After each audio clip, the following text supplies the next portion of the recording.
Sorry about that. We didn't realize that we had already gone live. Today, we are very excited to have Andrew Whiten. As you know from previous sessions, the Learning Salon is an interdisciplinary forum where we meet every week. We always have multidisciplinary audiences that are regulars here. To anyone who joins the screen, please remember to mute your microphones when others are talking to avoid any kind of feedback.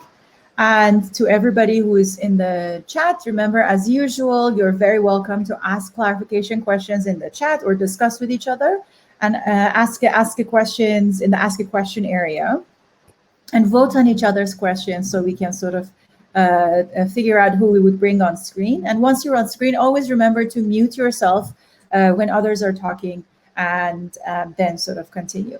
Okay. As you know, the rules of the salon, we appreciate disagreement, and that's totally fine, but disrespect or hate speech will not be tolerated. And as always, gentle reminder to everybody who is more junior that you are super welcome to ask questions. There are no wrong questions here. Feel free to ask clarification questions or even other questions. If you don't want to join the screen, when you're asking your question, mention ask for me so we don't ask you. But otherwise, if you're highly voted, we might ask you depending if you're there and if the flow of the conversation permits for you to join the screen and share with us. As you know, we all believe that sharing discussions about multidisciplinary perspectives on a specific topic in bridges and contentions between learning in artificial and biological agents is something that we value highly, and therefore it would be wonderful if you participate with your references. Okay, today we have Andrew Whiten. Andrew is a zoologist at the School of Psychology and Neuroscience in St. Andrews. And he has a lot of wonderful work on social learning and cultures, especially in varieties of animals. He has compared human and non-human primates, especially chimpanzees. And he has done a lot of sort of large-scale surveys of behavior in the wild, as well as experiments with children and non-human primates, which are exciting, particularly to the Salon in terms of learning across the different species. Today, as you can see, we have Claire instead of Jovo, because Jovo had to, June is a family-oriented month for Jovo, so our June sessions have been a little bit more challenging to organize without him, but we are very excited that we can still go on and have our guest. With that, Andrew, please go ahead and share your slides, and if it doesn't work out, Claire can share your slides. Could you get me a glass of water?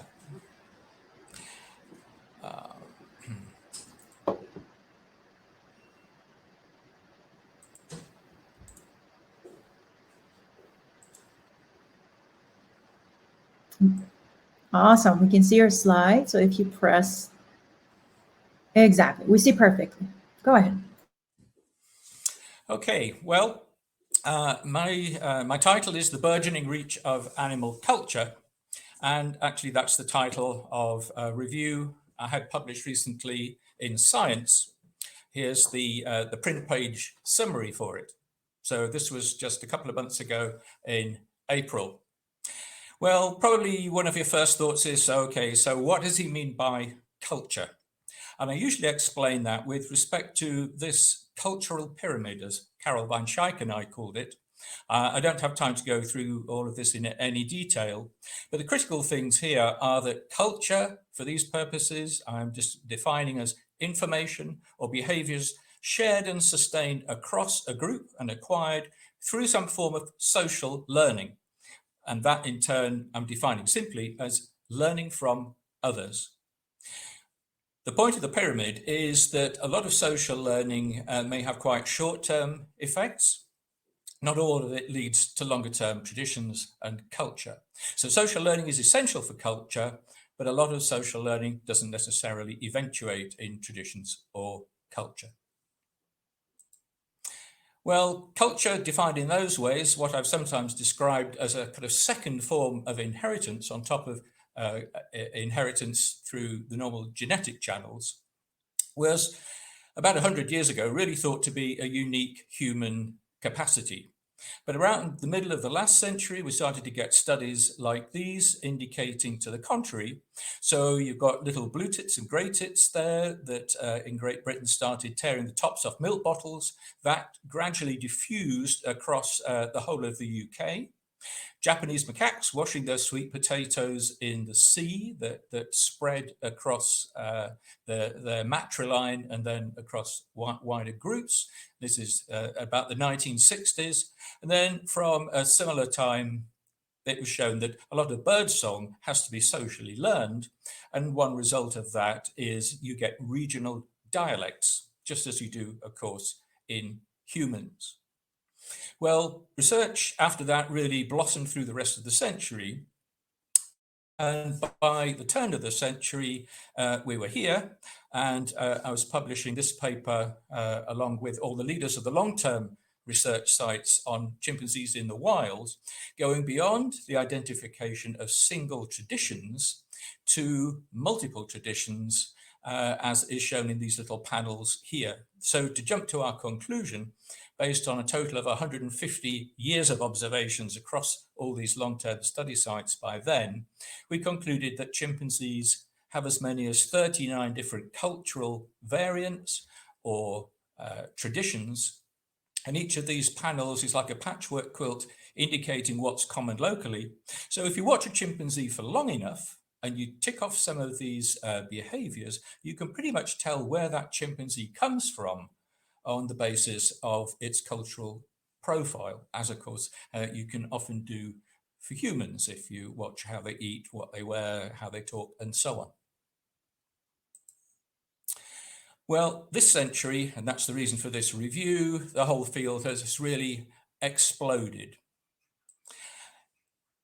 And by talking about the burgeoning reach of animal culture, I distinguish several aspects of reach. The first two I'll quickly summarize now is the reach across animal taxa, that's to say across the animal kingdom, and across many different behavioral domains. And that figure there that's on the print page summary illustrates 6 of these, all from papers that have recently been published in the journal Science. So these are kind of top papers. I don't have time to summarize all of them, but let me just pick out a few. So first of all, an avian one. These are cranes that have been imprinted on a microlight aircraft. They treat that as like a surrogate parent, and that can be used to lay down migratory pathways that they then follow in subsequent years. And there's a lot of evidence that, in fact, that's what happens in nature, but this kind of experimentally confirms it. And then we've got the example of meerkat teaching, as it was described here, in which adults support the skills of the young as they have to acquire the dangerous job of dispatching and eating scorpions. Another mammalian example, but now into the sea, lobtail feeding in humpback whales, which was first observed decades ago, but just in a couple of individuals. And then after decades of research, it spread to over 600 humpback whales, but the way it did so was through the social network, which is what the diagram there shows, implicating by that correlation that this has been passed along by social learning. And then the final example I'll illustrate goes to the insect kingdom. And this is some of the recent results, which are quite extraordinary, I think. This is an example of mate choice copying, in which females who watch females preferring to mate with one kind of male rather than another male, that's the preference they adopt, and then they pass it on to other females in turn. So those are just 4 examples from that diagram. Inside the review, there are more illustrated at the bottom there. Again, I don't have time to go through all these, but as you can see, they range from fish to apes. when this article came out, the one the newspapers really liked was the chimpanzee with a leaf of grass in its ear. And this was actually a local fashion that spread across just one community. So that's the reach across different animal taxa. And as I've mentioned, it's also spread across several different kinds of behavior, some of which I've already indicated. But if we make a list, it goes on and on. It's pretty much every aspect of behavior, of animal behavior that we've studied. So that's a quick account of the reach of culture across animal kingdom and across behavioral domains. And then in the rest of the article, I deal with several other aspects of reach through the lifetime, reach across various aspects of cognition, then interactions between cultural and genetic evolution, and then a series of implications for other disciplines. So we go cross-disciplinary here, implications for anthropology. I think I don't really have time to talk about that today. Implications for evolutionary biology, I want to mention. And finally, a very practical one, most recently, implications for conservation of wild populations. So if we run through some more of these, starting with reach through the lifetime, in a recent review with Erica van der Waal, we distinguished three main phases of social learning through non-human primate lifetimes. And that starts with an initial phase where the focus is very much on the mother who's carrying the young around. In the case of apes like this, that's going to be for years. And what you're seeing there is examples of what's been called peering, this very close attention, there you're seeing it in orangutans as well, to what the mother is doing. Highlighted by Caroline Schuckley, a researcher who studies orangutans, and together with Carol van Schaik, she's published this quite controversial paper recently entitled Animal Cultures, How We've Only Seen the Tip of the Iceberg in what's been described so far, they claim, because if you take this peering as a measure of what's been socially learned and then socially transmitted, and they've got quite a number of bits of evidence supporting that, then they come to the conclusion that when looking closely at great ape skill acquisition, it seems that immatures perhaps learn virtually all of their skills socially. So they appear at well over 100 different behavioral contexts in the wild. Then in phase two, there's a widening of the social network gradually. That can be particularly important in sexually dimorphic species like, say, gorillas, where adult male gorillas, because of their size, have a somewhat different diet to adult females. So so a young male can learn only so much from his mother that's going to matter, and later on he may apprentice himself to an adult male or adult males to learn something about how they go on in the world.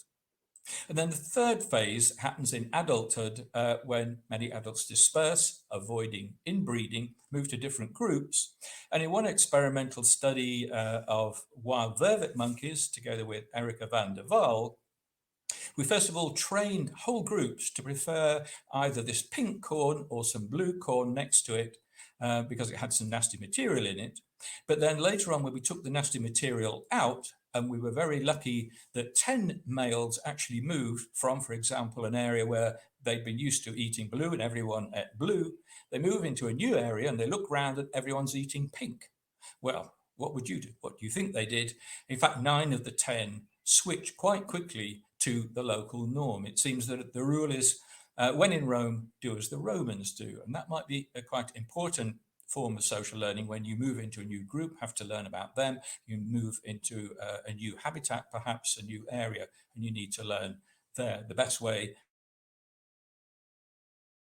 So that's quickly through the lifetime. And then across cognition, well, of course, what's really important is social learning processes first. And over the years, the taxonomies of different kinds of social learning has become really rather complex. So I apologize for throwing this slide at you. And again, I don't have time to go through it in any detail, but I could perhaps just illustrate a couple of examples here. Imitation at the top there is generally regarded as the cognitively most complex. You've got to watch something, take in the information visually, and then somehow from that magically turn it into what it would be for your motor system to do the same. Well, here's one example from one of my studies. Each of those 4 blocks there shows graphically at the top what the model did, opening this thing we call an artificial fruit here. And the ape could watch that, and you could probably see the model did it in different sequential order, and also used some different elements of behavior along the way. And then you can see below what each observer ape later did. And there's an almost exact match to the sequential structure, the program, if you like, for the behavior that's copied. So that would be an example of imitation. But then another example of copying you'll see there is end state emulation, which I think is nicely illustrated by this study by Claudio Teni and colleagues, where apes were presented with a problem. There was a peanut at the bottom of a plastic cylinder. How do you get it out? Well, they were shown you could do that by pouring water in from a bottle. But then they didn't have a bottle. And yet several of them went to their drinkers, took mouthfuls of water, and then came and spat it into the cylinder and did it again until the peanut rose up. So they're not copying, they can't copy the actual form of the action, which would be imitation. What they show is something like end state emulation, as it's called here, copying the end or the outcome of an action sequence. So they're copying at that level, but that's different from imitation. So that's just 2 illustrations of social learning processes. Social learning biases then further refine that, and that's been a study, a subject of more recent study.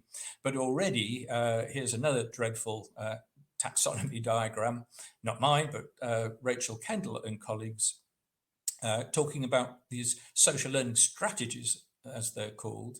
So, for example, one in the middle there is copy the majority, conformity, and that's what I've just illustrated in that pink and blue food experiment with the vervet monkeys, but it's been seen again in a variety of other species. Perhaps a really good and handy rule of thumb, because everyone else has tried out what's going to be the best thing, so perhaps a good way to learn from them. But then if we take other examples at the top there, copying, if asocial learning, just learning by yourself, is really costly. For example, learning about predators, not a good idea to do that yourself. Lower down, based on characteristics of the model. So perhaps preferring a model who's showing indications that they may be the more knowledgeable amongst the others in the group. And then an example of a bias for copying behavior that seems to be producing a better payoff in others. Again, all of these things illustrated across quite a large range of species as time goes on. And then I won't go into these at all, but in addition to these social learning and social learning biases aspects, of course, you need innovations to generate what can then later become traditions and be passed on culturally. And the more complex these get, the greater cultural memory you're going to need. And of course, we humans, if you imagine how much of what's filled into your brain is cultural from your childhood learning a language up through school and beyond. It's massive, but it may be rather large for some species, such as the great apes I've been talking about. Then we can move on to 2 things I'll talk about together quite quickly. What are the implications for evolutionary biology? And that leads on to gene culture coevolution. Because as I mentioned before, I've called social learning a second inheritance system. It's kind of built on the shoulders of the primary inheritance system, the genetic one, which of course characterizes all life. But once that evolves, and it seems to be quite common, you have the possibility of a second form of evolution as well, cultural evolution. And the 2 forms of evolution can interact, gene culture coevolution.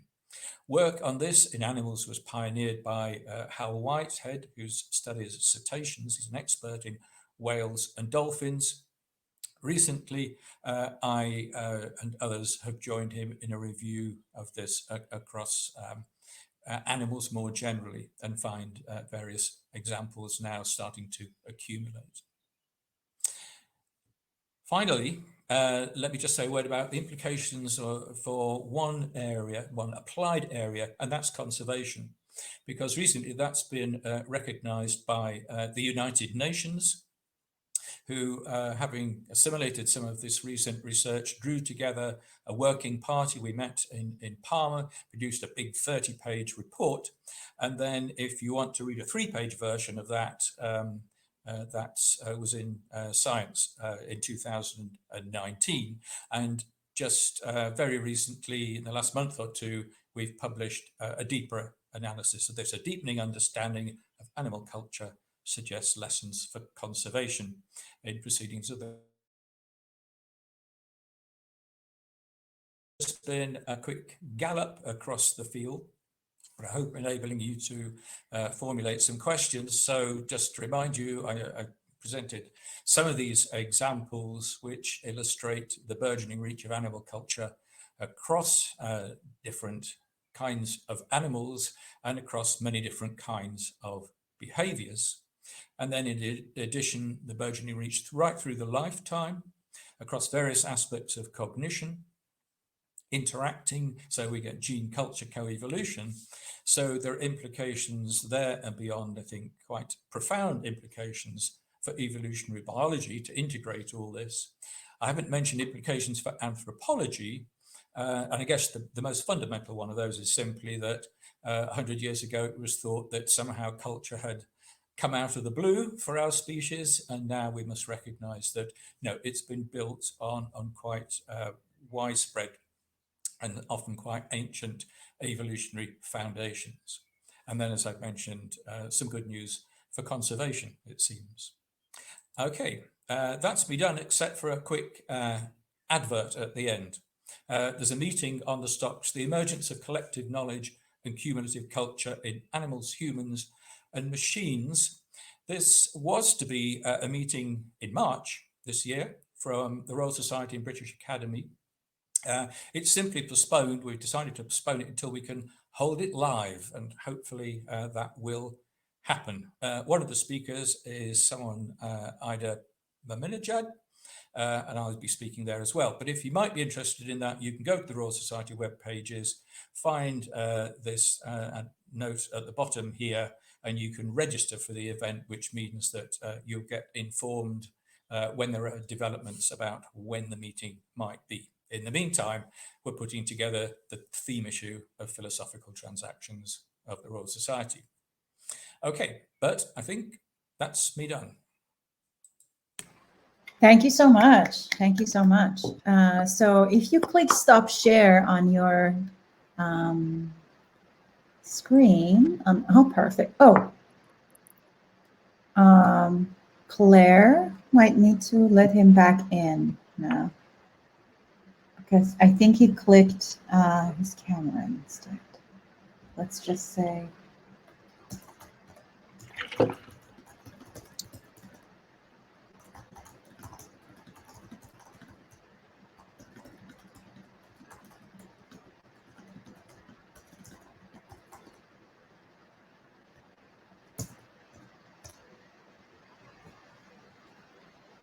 Okay. Claire, leave, Ida. No, her icon is there, so I need to see. I just also pinged her on Slack. Okay, so I might need to log out and log back in, but everyone will basically be standing by if we do that right now.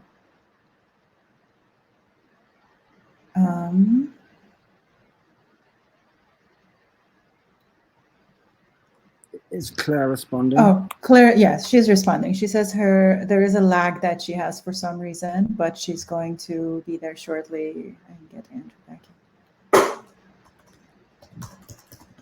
So what are you going to be talking about at that meeting, Ida? So, okay, that's a good time to talk about that. So I have published 2 papers on collective memory, where I've used a graph theoretical approach to see what structures of human communication lead to more convergence or divergence of people's memories of the same thing they had studied. The first one, both of them are with Aline Coleman, and people can find them both on my website.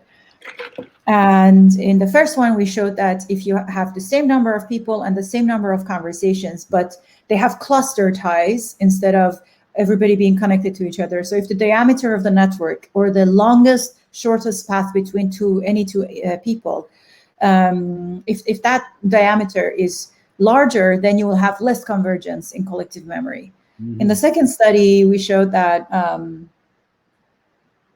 we have shown that there is, if you have clustered networks, there will be a more convergence of collective memories if the bridge ties talk to each other first. So people who are connected with each other, but they don't have a lot of neighbors in common, meaning they belong to different clusters. So if they talk first, and then within clusters people talk to each other, the entire network, as well as within clusters, people are more likely to sort of converge. Are those special people the equivalent of a gossip in a village? Not really. Those are the equivalent of me having a friend in the literature department. And so if me and the person in the literature department talk to each other about, let's say, artificial intelligence, then that person will talk to their friends in the literature department about artificial intelligence. So the knowledge, oh, there he is. So the knowledge will be spread throughout the network more. And this is especially interesting for situations like the spread of information about vaccines, or, oh, there's a lot of echo.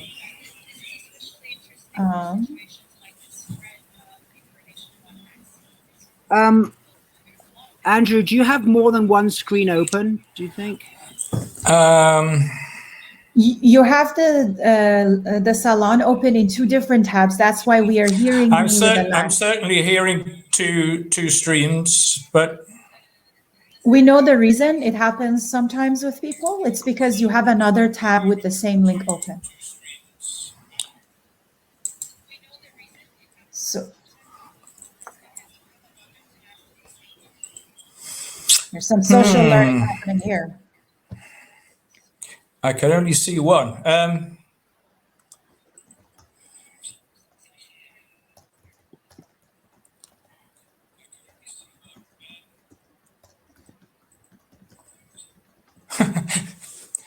One's got delay on it. You have another tab open somewhere. If you go to tab in Chrome, you can scroll down and see it.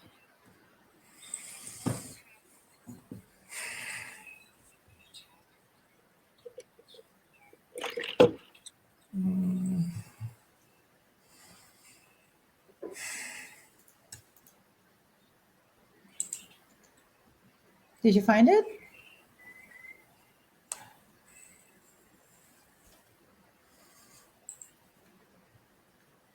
No. Are you still hearing that one? I'm hearing you, but I'm seeing me delayed. It's weird.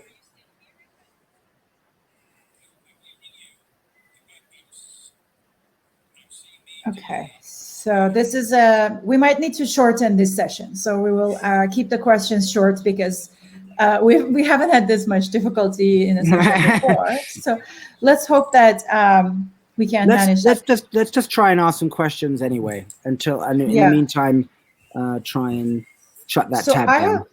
I have a recommendation. So Andrew, if you mute yourself, we wouldn't hear the feedback.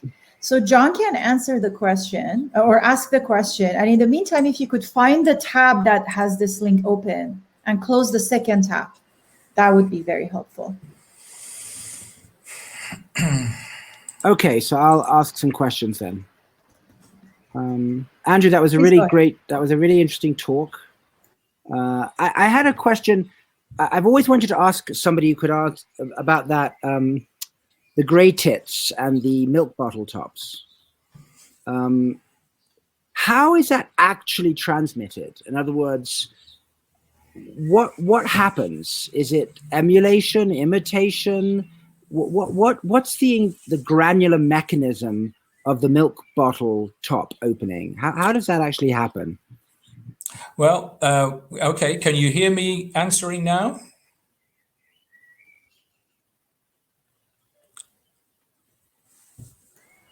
Yes, we can. Yes, we can. We can hear you. Okay. Well, we know because experiments were done on this. Yeah.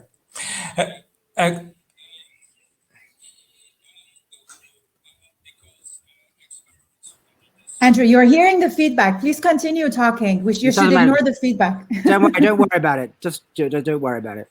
So what were the experiments? Okay. The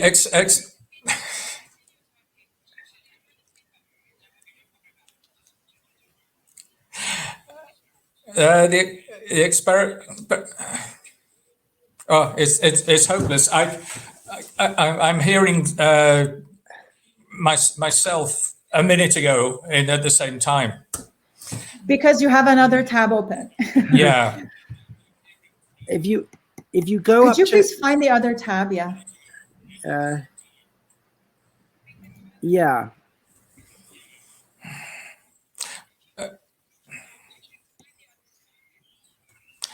I can only see one tab. This tab is playing audio. There's just one tab there.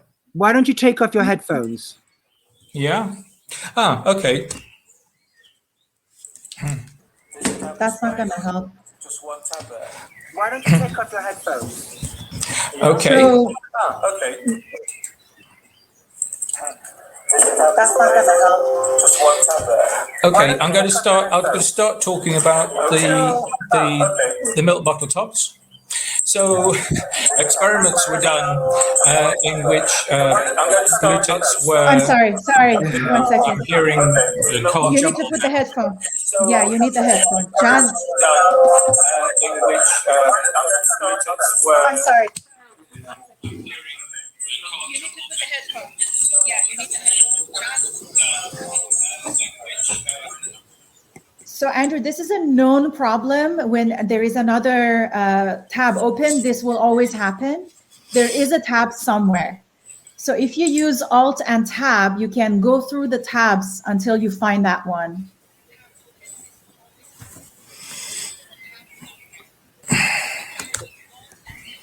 Or you could just close the one you do see and just rely on the other one for sound. Okay. Another possibility okay. Is that better? Have we done it? Yes. Yeah. There seemed to be only one, and I closed it. Yes, there we go. Now there's another one underneath. All right. Okay, we're back in real time. We're talking about tits on milk bottles. And so the two main obvious possibilities here would be that they're copying the actions, that's to say, it's imitation, or they're learning something about the way milk bottles work, and that once the tops are open, you can get in there and do it. But they might work that out in their own way. So in fact, experiments that were done by who? Galef was one of the authors, and there was another one, I can't remember, presented, I can't remember if it was great tits or blue tits, or in fact it was a US version with milk bottles with the tops already torn open. And the birds came to those, continued to tear them open, drank from them, and that was enough. They didn't need to watch other birds actually doing it. So that would be an example of something like end state emulation, or maybe affordance learning, realizing that, you know, the tops of these are tearable.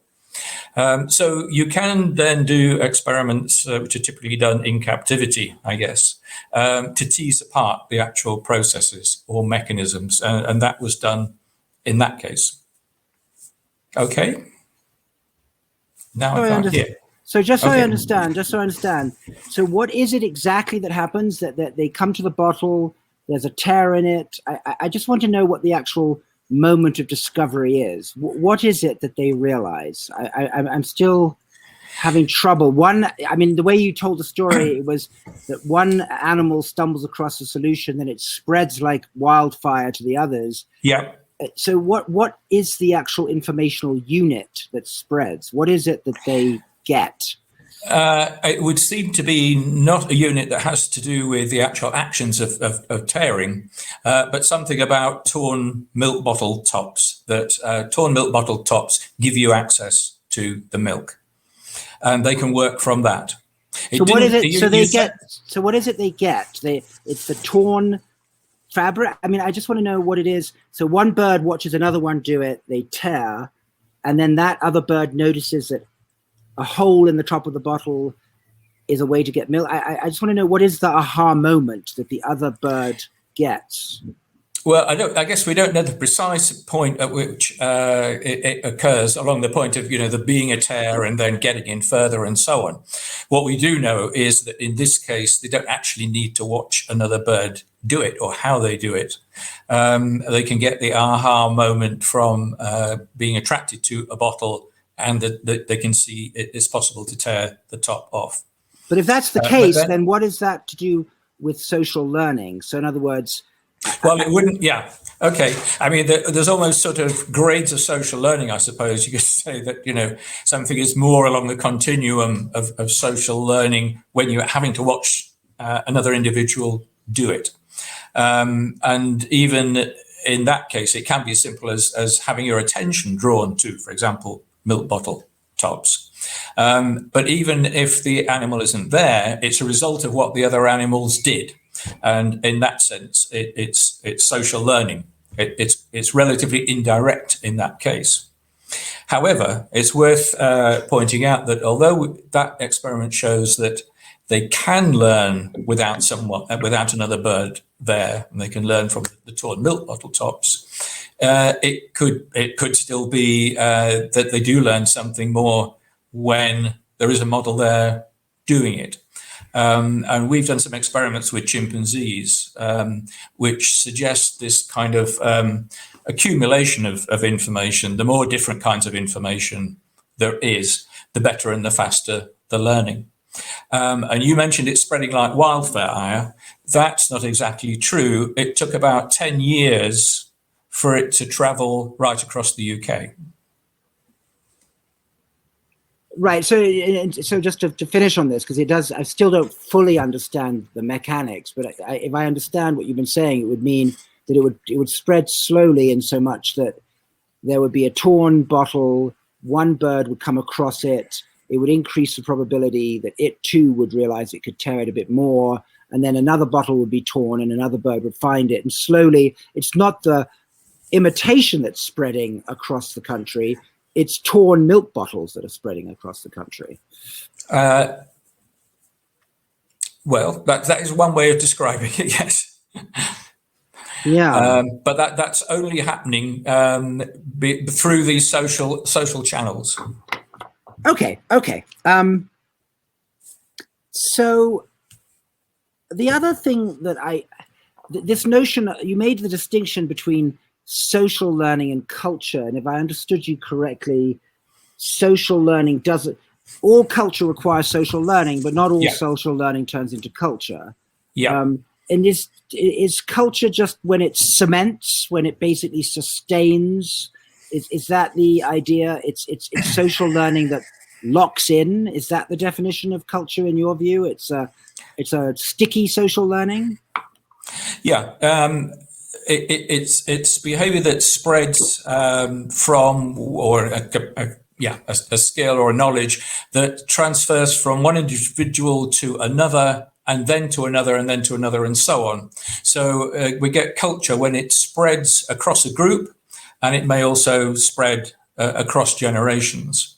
It's then that we start talking about at least traditions and maybe culture. And I didn't explain that in the diagram. I had traditions and then I had culture. For many people researching in this area, tradition and culture are pretty much synonyms, but they have the characteristics that you were starting to allude to there. So if one individual just learns from another that's social learning. But then if it spreads across a group, then we start talking about a tradition. And many researchers in the field would then say, well, we've got an incipient tradition or incipient culture. But you might say, I suppose, the further it spreads across a larger group, the further it spreads across generations, the larger cultural phenomenon we have. So there's a gradation, obviously, between one individual simply learning from one other, and then the spread across larger and larger groups and across more and more generations. And when it spreads across generations, you mean that that an animal that has still alive, that has the cultural behavior, teaches it to the young, right? It's not in any way epigenetic or anything like that, right? This is purely an older animal that has learned this, passing it on to a younger one in their lifetime. That's what that means, right? That's right, yes. Although not necessarily teaching. There's, again, a distinction made between social learning, which can just be where the adult, as it were, just gets on with what they do. They know how to open a particular fruit or something like that. The young watches them, they learn from it. Teaching generally requires more, it's a more active process. Sure, I get it. The individual who knows it, makes some effort and at some cost to themselves to get the information over to the other.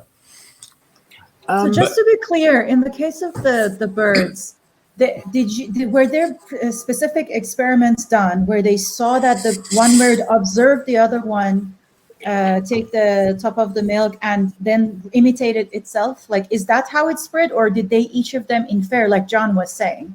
Like some of them saw, or was it a combination of the two? Because I think for something to be called culture, there needs to be the common source. And if it just so happens that all of the birds, if they saw a little bit of a root, one could infer it on their own, this doesn't seem anymore that it's culture. It seems like, as Elizabeth says in the chat, they are learning the affordance as opposed to it actually being a social learning or cultural learning. Well, the distinction there, what you're in a sense wanting to narrow social learning to, is what I was calling copying, which would be something where one individual is certainly sort of observing or listening to, or maybe getting some olfactory information directly from another. They might be imitating them or emulating them, and so on.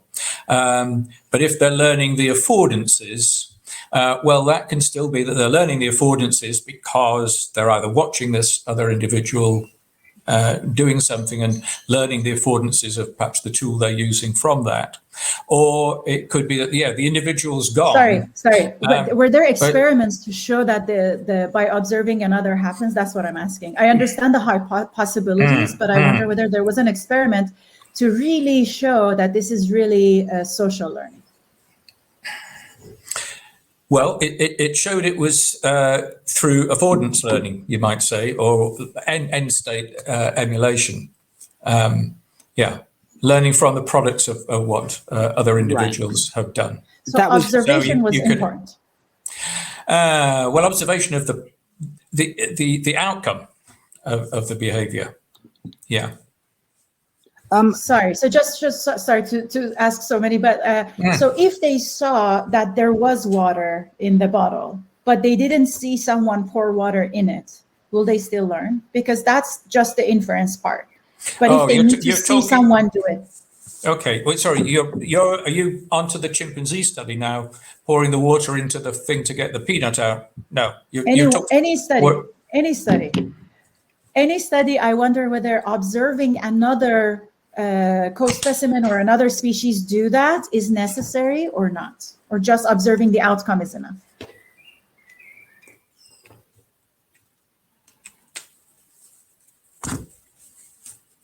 Sorry, okay, I wasn't getting that. Yeah. So you're basically asking, are there studies in which it's necessary to watch others do something? Exactly. Absolutely, loads of those, yeah. We perhaps got just stuck on this one that, was a case where they didn't need to really watch.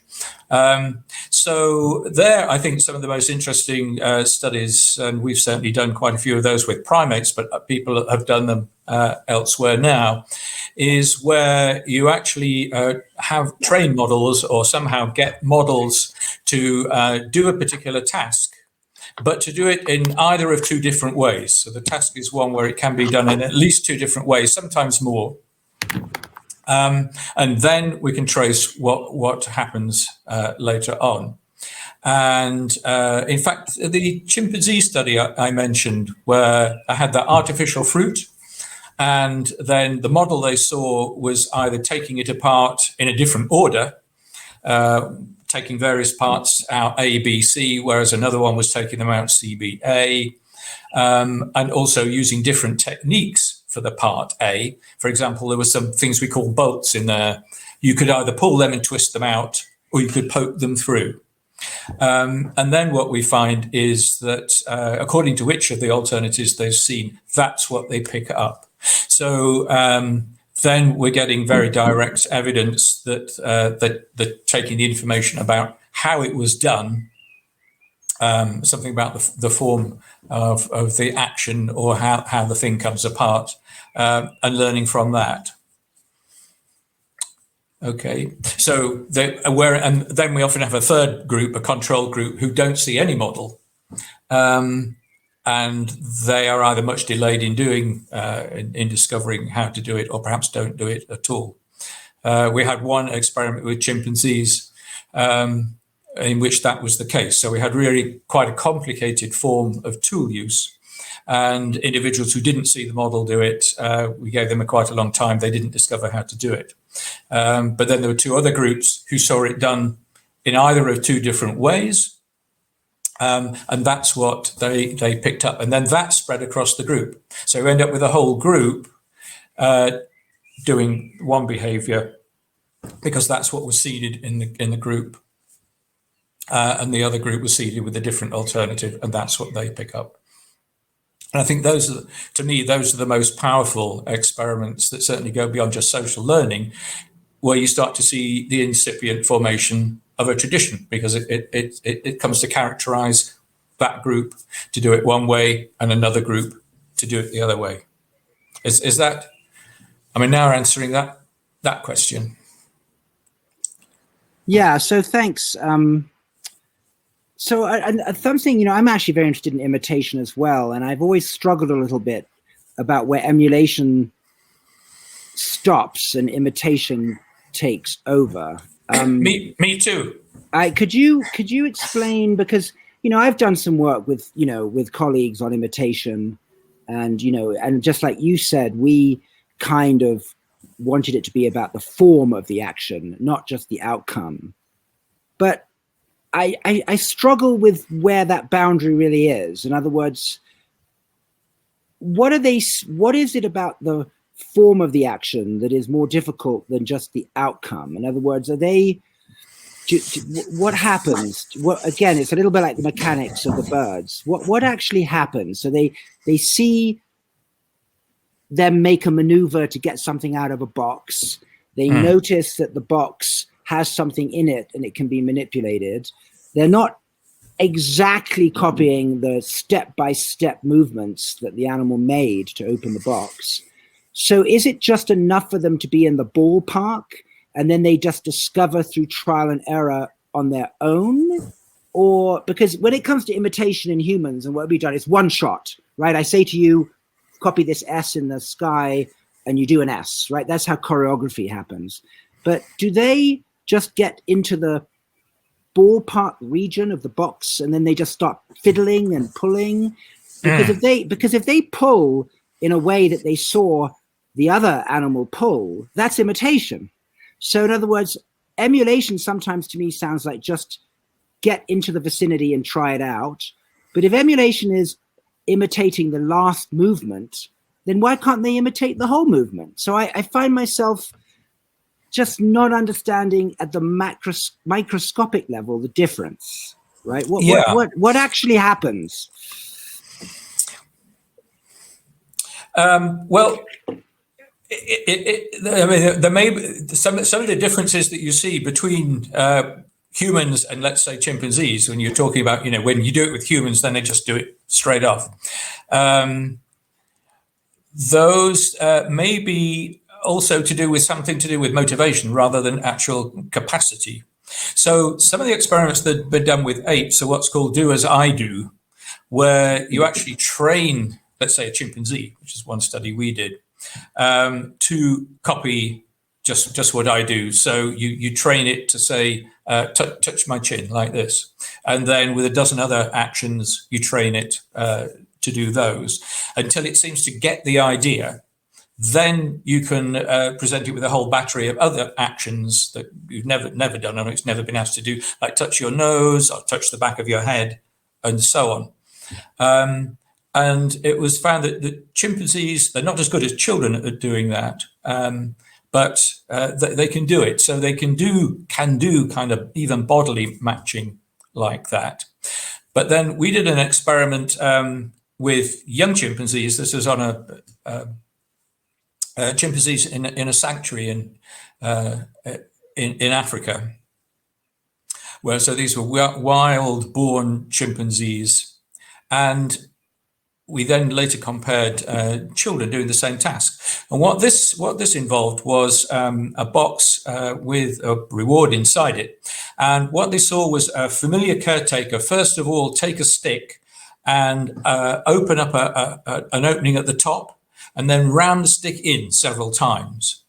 Then pull it out, and then open up another hatch in the side, and then push the stick in there and proggle about, and then pull out the reward. And that was within a opaque box. And what we thought was that, so that was one condition of the experiment. But then there was an alternative version of the experiment where the box was transparent, totally transparent, except that the food was hid in a little tunnel in the middle. So there, when you saw the stick go in the top and ram into the box, it hit on a partition that was halfway across. You could see it wasn't really couldn't really be causally affecting what happened beneath. And what we thought that might happen was that humans, as it were, the intelligent species, well, this was children, would see the difference, so that when we tested them with the opaque box, they would copy all we did because that's what they'd seen worked. Whereas with the transparent one, they might miss out the part at the beginning because they could now see, well, that doesn't seem to have any causal connection. Whereas the apes might just mindlessly ape what they saw, but the results were the reverse of that. So the apes didn't copy the first bit, but they did copy the second bit.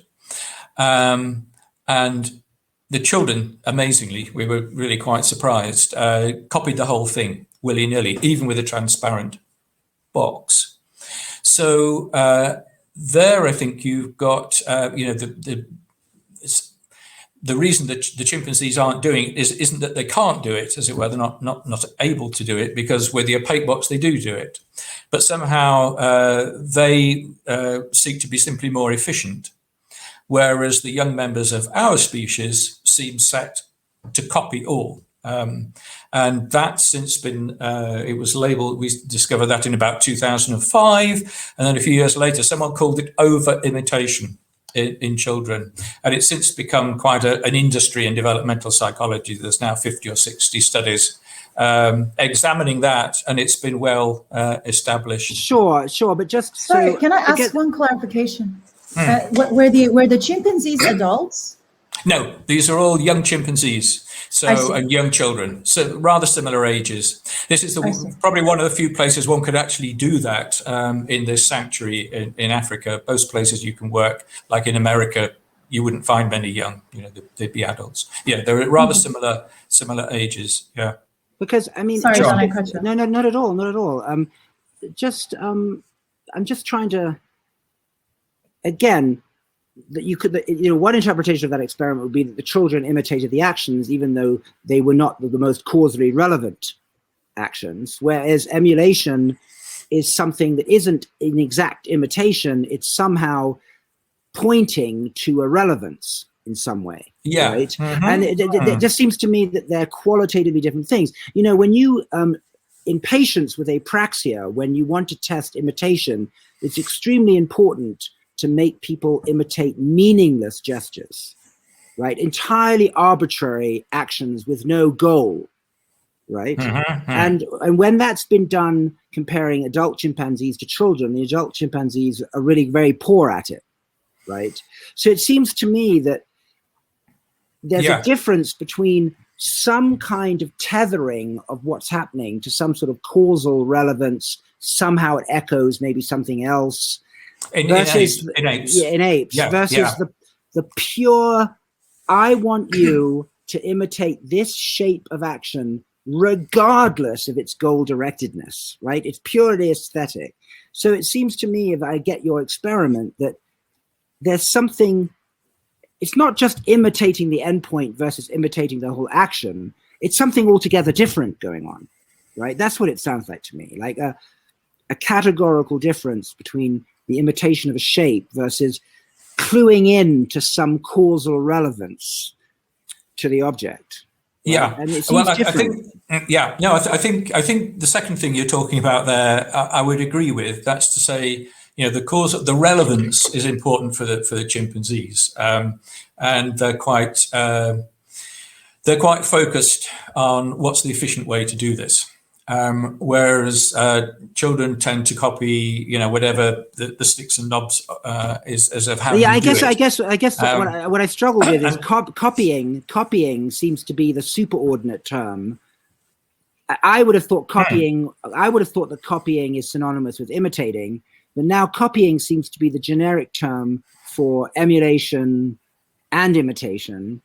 So copying is the vaguer term, correct? And emulation. Well, and the way I'm using it in that taxonomy, yes, that's right. I mean, there's often confusion in this field because people might use copying and see it as equivalent to imitation. Other people see tradition as equivalent to culture, and so on. It's really important in every study to define your terms right at the outset, because people do use them in different ways. But yes, in terms of the taxonomy I'm suggesting, I'm using copy as the superordinate term. And in a sense, you get different degrees of fidelity. With the high fidelity, I'm labeling as imitation, where you're copying various all parts of it. But I see it as a continuum, right? Yeah,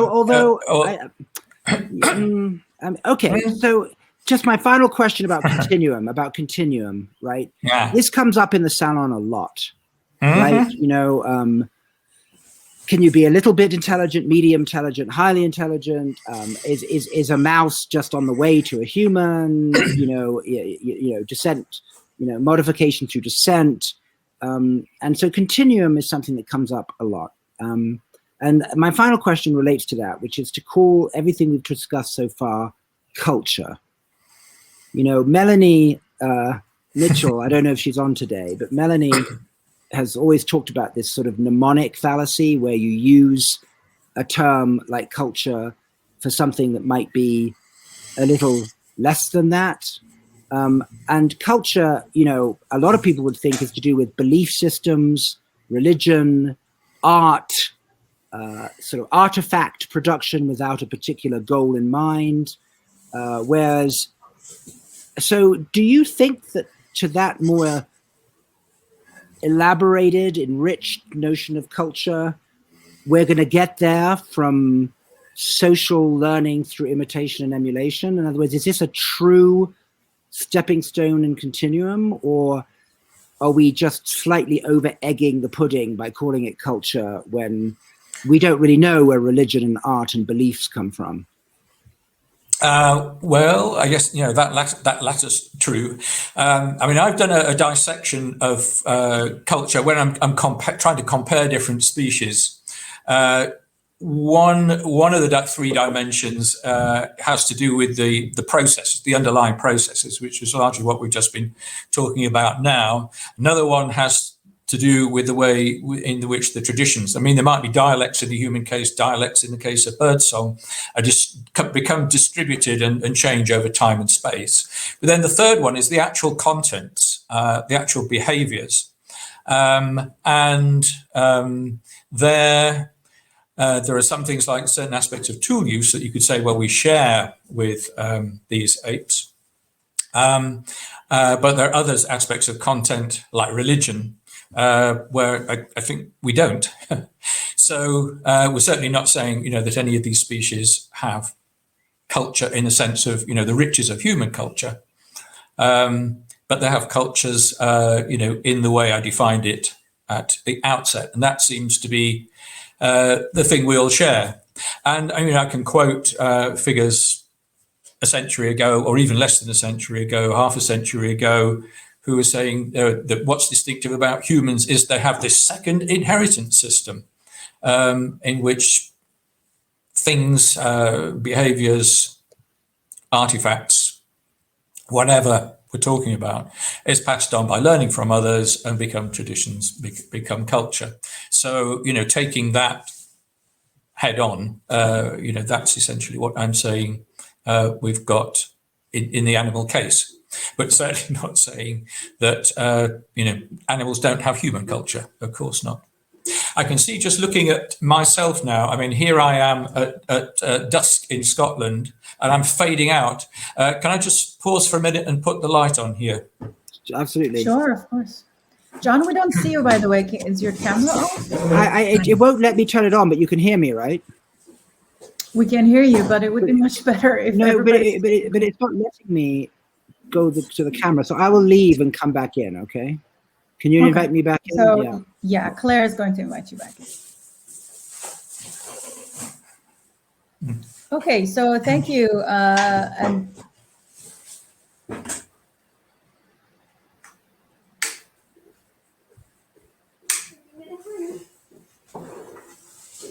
awesome, we can see you, John. Perfect. That's okay. Yeah, that's okay. Okay, so John, did you have something else? No. That was that. I was quite happy to talk about my milk bottles and my imitation emulation and culture and be provocative, because I always love it to get Jonathan Flowers upset. And that's true. And now we should go on to everybody else. Thank you very much. Well, I haven't asked my questions yet, John. But... No, I'm sorry, Ida. Yeah, I mean everyone else, including you. Andrew, Andrew, thank you very much. Okay, great to talk with you. So thank you. Thanks, John. I think that I agree with John's last comment. I think after reading your papers and seeing the talks, I'm less convinced that what you're talking about is actually culture. But let me ask more specific questions. I think one of the things that probably a lot of us are experienced during your talk is a difference, sociology of science difference in presentation. I guess zoologists have a lot of these taxonomies and big sort of charts. We are more like focusing on explaining one study than the next one. So it was a very interesting, I appreciate that you kind of displayed a little bit the culture of your field as well. So there's like a meta point of learning about the culture of taxonomy, of the way taxonomies are presented in zoology talks. So I'm going to get very specific about some of these things because I'm not entirely sure what these words mean in terms of empirical questions. So you can feel free to sort of just a couple of sentences about those experiments would suffice. It's totally fine to sort of make them more concise. For instance, I wonder what was exactly the studies on cultural memory for humans and animals? And also I wonder what were the studies, behavioral experiments for innovation in humans and animals. So cultural memory and innovation. So what were the studies in humans and animals that sort of granted that for the animal side?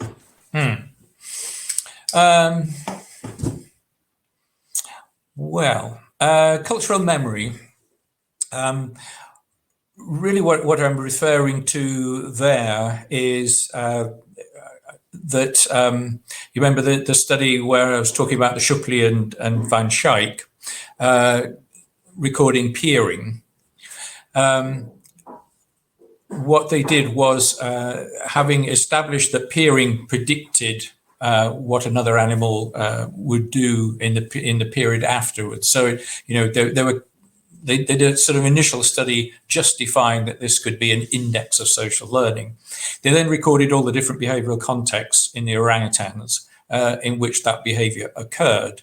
And they had two communities, but in the ones with the apparently more complex traditions, more complex culture, I think it was 195 different contexts that the young was peering in. And my point was there, if that is indeed, the scope of all their learning, that's a lot. And so, there are demands on memory if you're then going to use that information later. So I wasn't talking about experiments there, but just that general point. If we ask, how long do memories operate, then there have been some studies where chimpanzees picked up something in the experiments that I was talking about earlier, and then were tested, I think in one case 3 years later, and they hadn't seen it in between, and they certainly remembered it. So, it was part of, to the extent we can describe this as something they've acquired culturally, they'd remembered it.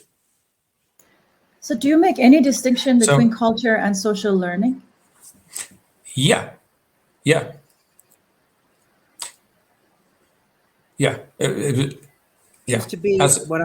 seems to be, Ida, right, that you seem to be saying that, I asked the same question. I see what Ida's saying, right, that social learning, the mechanism isn't different for culture. It's just that whether it spreads more or lasts, but that's a quantitative difference, right? It's not a qualitative difference.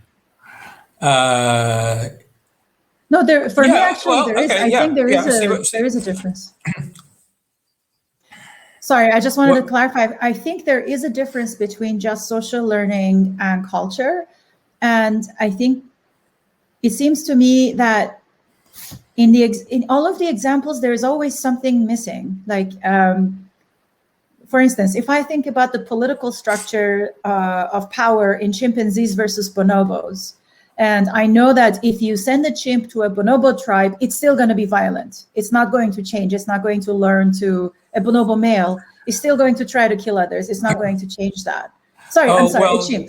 A chimp. When you send a chimp to a bonobo tribe, it's still going to be violent. It's not going to learn. Mm-hmm.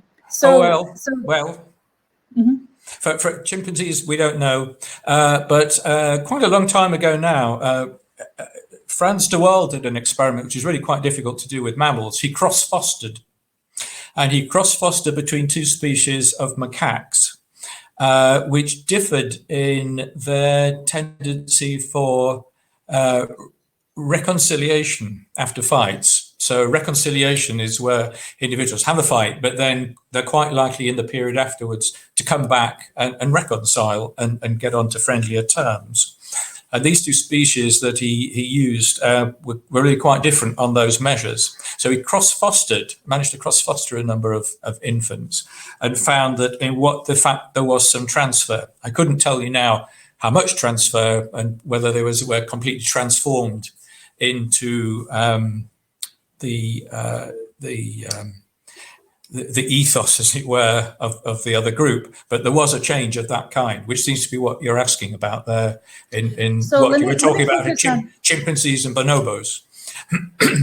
So let's focus on that, because actually chimpanzees commit infanticide for other males' kids, but bonobos don't. In fact, that was how the species were kind of identified, when there was a male chimp that was carrying the offspring of another chimp, and then they noticed that this is not a normal behavior, and then gradually they notice, okay, its color looks different, its size looks different, its hair is parted, therefore this might be a different species, and then they observe there's a huge difference between them. What I'm trying to say is that there are particular aspects of what's in you. There is a very loud feedback. Could you mute yours? Oh, was that you, John? Who was this? No, it's my windows closing. Gotcha. Okay, so those kinds of things, whether somebody commits infanticide or whether they take care of other people's kids, in humans, that's actually cultural. So the same kind of, person, if they're depending on upbringing in which culture, like twin studies, etc., they will adopt the culture of the location that they're going to. But in chimpanzees and bonobos, it doesn't seem to be the case. It seems like the bonobo males do not become as violent as the chimps, and the chimps do not become as caring as the bonobo males. So there seems to be that there's something for me that's missing there. And also, if, for instance, some of the skills that you teach one of the chimps, it doesn't quite necessarily mean that it's going to spread to everybody else unless there is some kind of affordance or survival value, which could have been independent. It so happens that in this case, it was learned socially, but it could have been sort of just something that the chimp would develop on its own. So I'm a little, it seems to me like there is a difference between the case of the human twins who grow up in different societies and adopt very different kinds of cultures. There is a difference between that and the chimps that are not capable of adopting, let's say, bonobo culture. So there seems to be something that's much more flexible in terms of human culture that's not as flexible in animal culture. And we know that there were some cases where the experimenters could really teach chimps some kind of tool use or other, but they weren't teaching their offspring, so it didn't catch actually. So you could dissociate social learning from culture based on, first, does the species have the capacity of learning these new behaviors or not? How flexible is it in learning new behaviors? And second, is it going to transfer what it's socially learned into its offspring in a way that the behavior of the species changes? It seems to me that there is a very huge difference between humans and chimps and bonobos with regards to what we would call culture. If by that we mean something that's entirely acquired and not innate to the species. Yeah, well, interesting question. I mean, you're talking as if people have done the experiment of transferring chimpanzees into bonobo society or bonobos into chimpanzee societies and found that I've read it in Frans de Waal's Is that okay? I've read it in the Frans de Waal books. Like, I was a huge fan. So what I do know is that so that's how they found the male bonobo in the first sort of sighting of it. The way that he describes is that they observe this chimp that's carrying the offspring of another chimp, and they're surprised. Later, they realize, oh, this is actually a bonobo, not a chimp. So this is not this is the sort of observation. And then they have what I remember reading is that the female of the species, when they go to the other camp, is more likely to adapt its behavior than the male of the species, especially in terms of chimpanzees and bonobos. Like, the bonobo was still caring for the other offsprings, and the chimp was still sort of violent. So that seems to be something that was really less flexible in that way. So these are all the things that I read from Frans de Waal's work, actually. Well, I think the experiment I talked about with the macaques, that was an experiment of Frans de Waal's, was actually showing the kind of change that you're talking about in bonobos and chimpanzees. They changed in their general social ethos, being more ready to reconcile because they were reared in a community that did that of the other species, rather than what was macaques or chimps? I'm confused. Macaque monkeys. So not in chimps and bonobos. No, I mean, it may have been done a bit anecdotally, that Frans is talking about there. I think that's the case. But with the macaques, it was a systematic experiment with, a reasonable sample size. And people have also done these cross-species swaps in birds, where of course it is much easier to do because you can just take the eggs of one species and swap them into another, and that's been done with relatively closely related species like great tits and blue tits. But the great tits are bigger than the blue tits, and the young then do adopt at least some of the foraging techniques of the other species. Now, whether they change their social behavior, which is what you're talking about, I'm not sure. I'm not sure what the outcomes of those are. I'm not an expert in those particular experiments. The bigger picture is, do you think there is a difference in just some social learning that is very local in a couple of behaviors versus actual radically different culture that is possible in a species to adopt the way humans can? Humans have much more variety of culture than, for instance, it would be observed naturally in other species. So that's the reason that I was asking. Although I do believe that, so one thing that I would consider culture is something that I saw at Max Planck years ago, that chimpanzees that are, for instance, in sparse environments versus chimpanzees that are in tropical environments, their hunting strategies are different. So there is some part of their culture of hunting together, collective hunting, that might adapt to the environment. So they might hunt more individually in a sparse environment, but hunt together with some kind of a strategy where some of them scare the animal and the other ones jump on it that are stronger in a particular dead end. So there seems to be different collaborative cultures of hunting, perhaps, that is adapting to the environment. I think that is an example of culture. But that seems to be like a collective solution that they have come together in a given environment in order to solve a problem.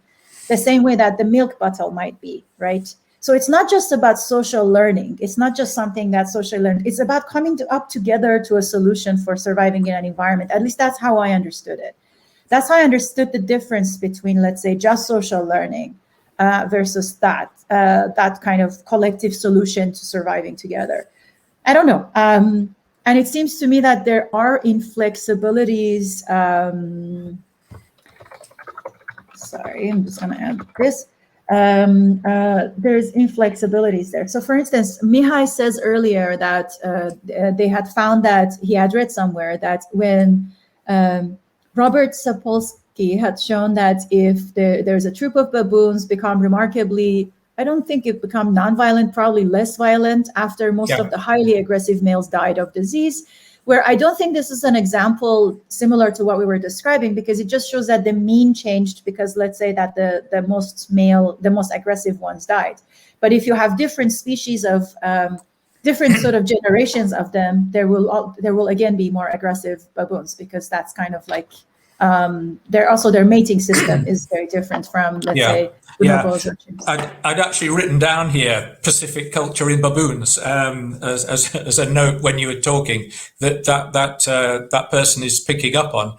It did go beyond that, actually. So that was what happened because of some poison in the food. Basically, all the big adult male baboons that had been taking the rubbish from the camp and so on, they died. So the whole community became much less aggressive. But then young males who either moved in or grew up in it then continued with that, what Sapolsky described as a kind of Pacific ethos. So, I mean, to me, this is still socially learning, but it may be socially learning, not as it were from simply one individual to a second individual, but learning from the whole community around you. And it's that collective aspect that I think you're trying to get at. And I think that is just a shift in what we're trying to look at nowadays, actually, towards that, because really through the whole of the last century, there were studies of social learning on primates. I mean, it goes right back to Thorndike at the start of the 20th century, or even the end of the 19th century. But they were all just social learning experiments of what one individual learned from one other model. So now I think this century, we've gone bigger. And so we're looking at effects over whole groups. But that's often, what does one individual learn from another, then another individual learns from them, and so on. So still often thinking about it dyadically. Whereas we should be looking more at the possibility that individuals, that there's from many to one learning, which I think is more what you're talking about. So you're learning from, as it were, the whole ethos of your group. That was what Sapolsky was claiming, at any rate, in the Pacific culture of baboons.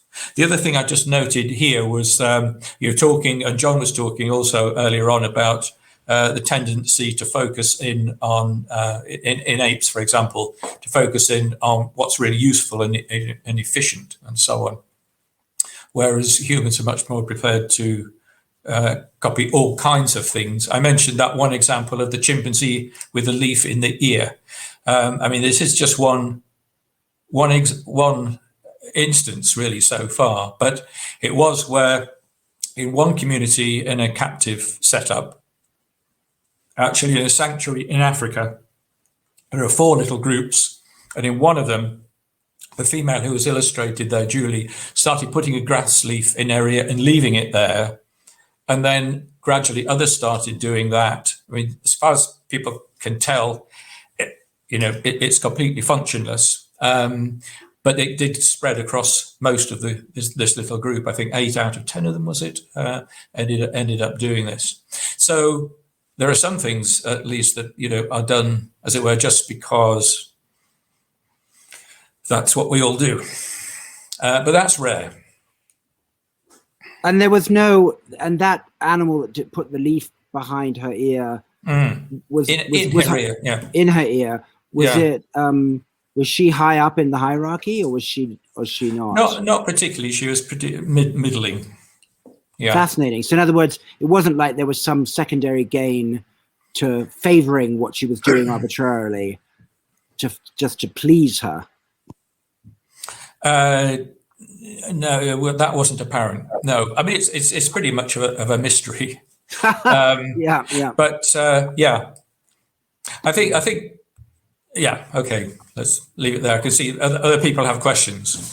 Yeah, I think my cognitive science side is kind of challenged by by I guess I want more data, like I want to see like statistical replications, and so I think I'm a little challenged by that. So yeah. Also, in the case of the baboons, to be honest, I would really have to see the data, because I doubt that their mating behavior, their mating aggression, I doubt that changed. I doubt that they're kind of a lot of the different kinds of, and also where did the aggression initially come from? It's usually like, in the species. So yeah, I would have to see the data, because sometimes there is some conclusion that's kind of newsworthy, but then you look at the data and you realize, I wouldn't have interpreted it that way. Yeah. And so also statistically. That was just natural. I wonder whether that was just naturalistic data, observational data. But there is, a big mass of experiments, controlled experiments. Is probably over half the field. Although that tends to be on the sort of small scale social learning, rather than the larger scale community effects. We've done most of those in primates, and there haven't been many more. They're difficult to do and expensive.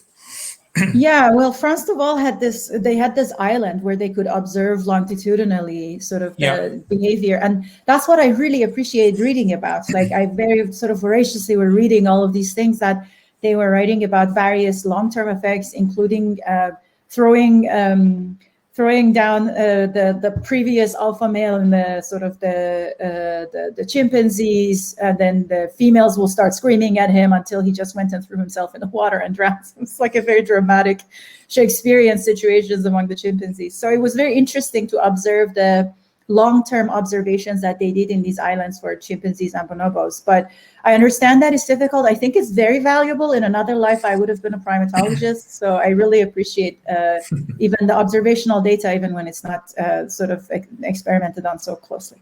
Yeah. Okay, Montreal, do you want to go first? I think you had the highest voted question. Yeah, can you hear me? Yeah, sure. Yeah. Cool. Hi. So listening to your talk, I was actually reminded of more like social evolution, so more philosophical, anthropological concerns came up for me, which were like, so I read like the book *Sapiens* by Noah, I think his last name. Anyway, there was a question in it like of social evolution, and so for example, the human population at one point were into foraging, and then there was agriculture, and then now we have like capitalism and governments, right? And that's some form of social evolution, and presumably some social learning occurred between the individuals. And my question, I think, was, what are your thoughts on this sort of what I like to think of, and I think some sociologists think of as like a social entity which can influence individual thoughts and behavior? Right? What's the trade-off? Is it humans are changed by this social thing, or the individual changing the collective whole? Is there like a back and forth between those mechanisms, I guess? So, okay, let's get the question. You're interested in how individuals are affected by what they learn, like from a whole group, rather than just individuals, or how much they're affected by social learning as opposed to individual learning. No, I want to know if you think that, like, social learning is an individual learning a new thing from a different region and introducing it, or whether there's a more social collective that's actually influencing the individuals in their evolutionary change. Like in humans, for example, right? I mean, to go from communism to capitalism, for example, isn't going to be so straightforward, I guess. So I guess reading from the question that Montreal had written down, I think his question is whether there is an influence that is top down or bottom up in terms of networks of individuals. I think, and so in that sense, I think Montreal, my papers might be more relevant to this. But Andrew, go ahead. I will read what he had written in here also, maybe one part of it, one sentence of it. So he's asking, for example, would it be relevant to understand whether the individual animal's new learned behavior is what modifies the social network, or whether the social network acts as an entity of its own and has a functional role in the animal's evolution? Or in the evolution or behavioral change. I mean, I think both. I think evolution, right? You mean evolution? Yeah, I think it can manifest in behavioral change.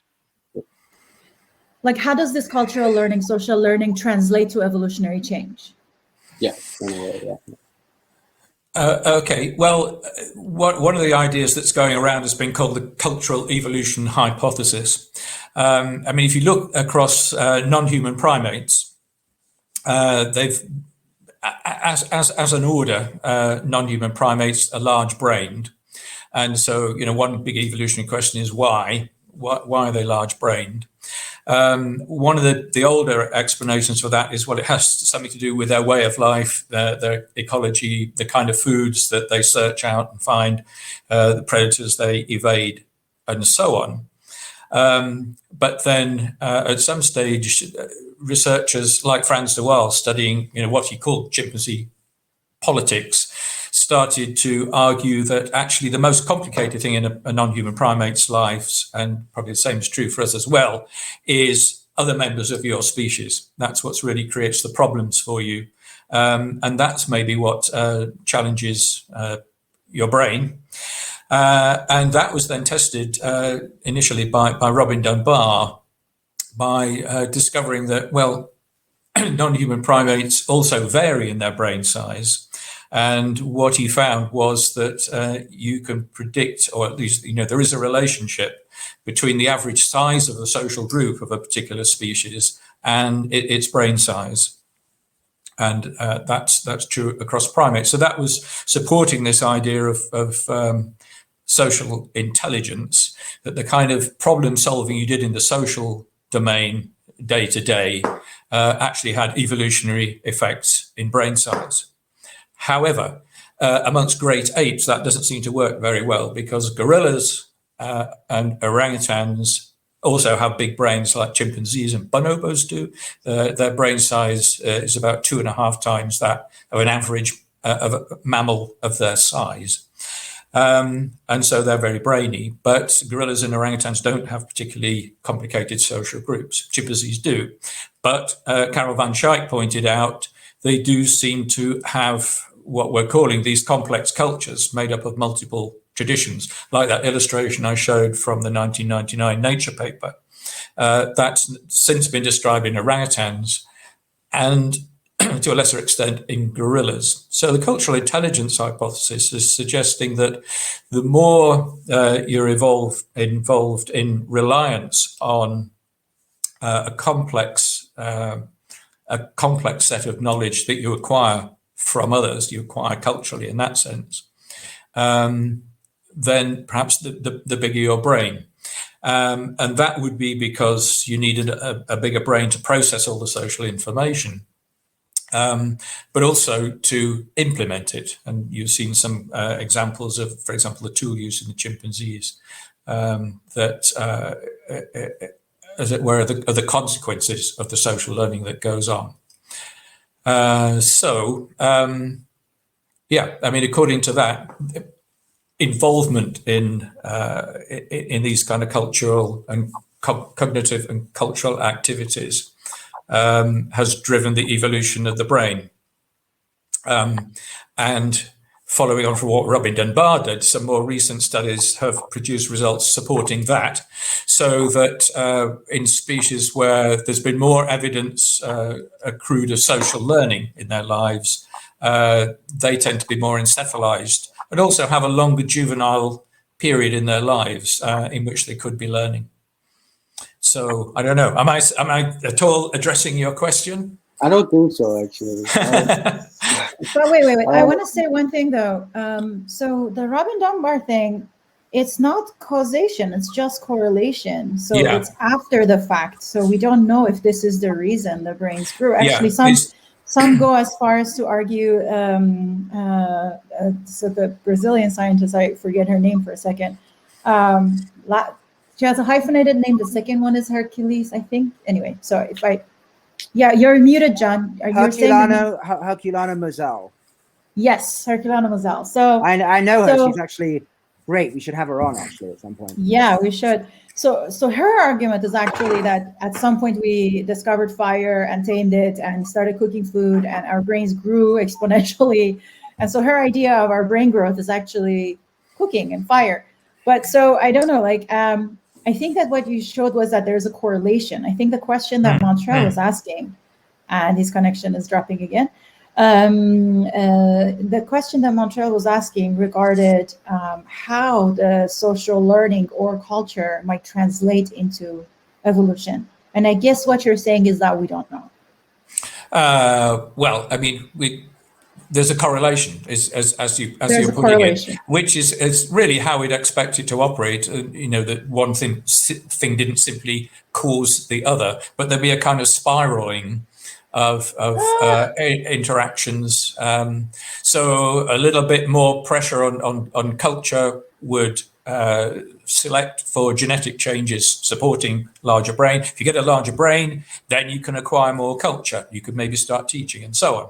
So I think the way we pretty much envisage cognitive evolution, either in our own species or primates or other species, is that kind of spiraling. So when we talk about gene culture co-evolution, I think that's very much the spirit of it.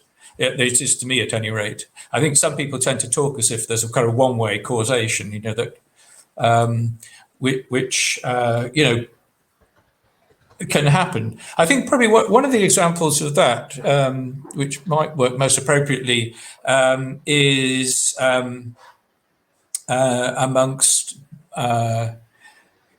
animals. Well, let's say killer whales are probably a nice example. Different communities, different populations of killer whales have quite different techniques, which are thought to be culturally transmitted, and some of them live quite close to others. If you a killer whale reared in one of those, then you're limited in terms of being able to transfer to one of the other communities who hunt perhaps even different kinds of prey, seals rather than fish, and so on. And so that's then going to inhibit transfer. And another example of that kind of thing is in birds, where I mentioned those different dialects. Those dialects can reach the level where it's very difficult for a male to move into a different territory and attract a female, because she's saying you're not singing the right song. And so that would be culture then driving what could become incipient speciation. And so there you could perhaps predict that there might be more of a causal arrow from culture to genes. But I think in the case of something like culture and brain size, it's likely to be that spiraling, the causation going either way, alternately or in conjunction. I mean, arguably, even in the case of the fire argument, having a culture that you maintain fire or teach each other how to create fire, even if that is the sort of the source or the biological source of the brain growth, might be irrelevant. So, I mean, none of these are obviously in any way like as evidence-based as we would like science to be. It's speculation, but thank you for discussing that. So Jonathan Flowers first, and then Mihai. Okay. So my Hi. initial question was with regards to the bifurcation of culture and tradition, specifically insofar as I don't know that you can maintain culture without a tradition. And the second part of that was the reduction of culture to the transmission of information, whereas I tend to think of culture as a creative response to an environment that is iterated upon through successive generations to maintain a given organism's characteristic pattern of action within an environment. So one of the things that I kind of want to push you on is one, the reduction of culture to the transmission of information across generations.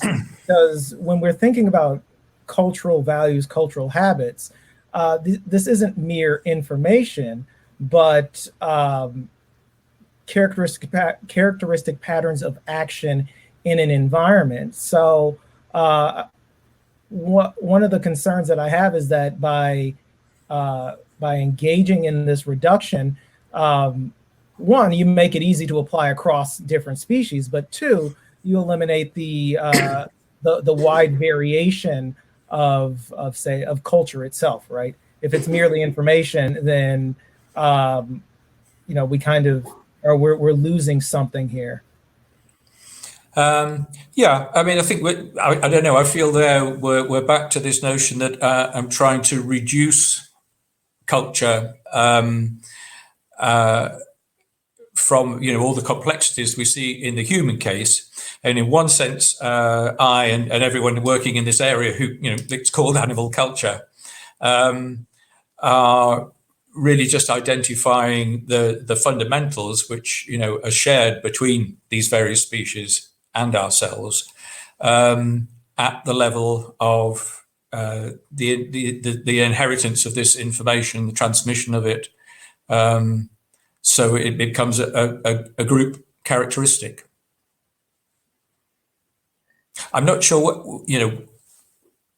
Well, Yeah. I mean, so this is kind of broadly a philosophical point regarding culture, right? Especially insofar as you use inheritance. And when I think of inheritance, I think of it in a phenomenological sense, in the sense of say, Merleau-Ponty or Sarah Ahmed, how cultures themselves as inheritances are inheritances of ways of behaving in an environment that serve to align some members with a group and others beyond the group. And that, while you can call it a kind of information, tends to exceed what we would think of as information kind of broadly. And so my question is, insofar as we're talking about it, insofar as we're looking at, say, culture as information, culture as creative response, culture as inheritance, right?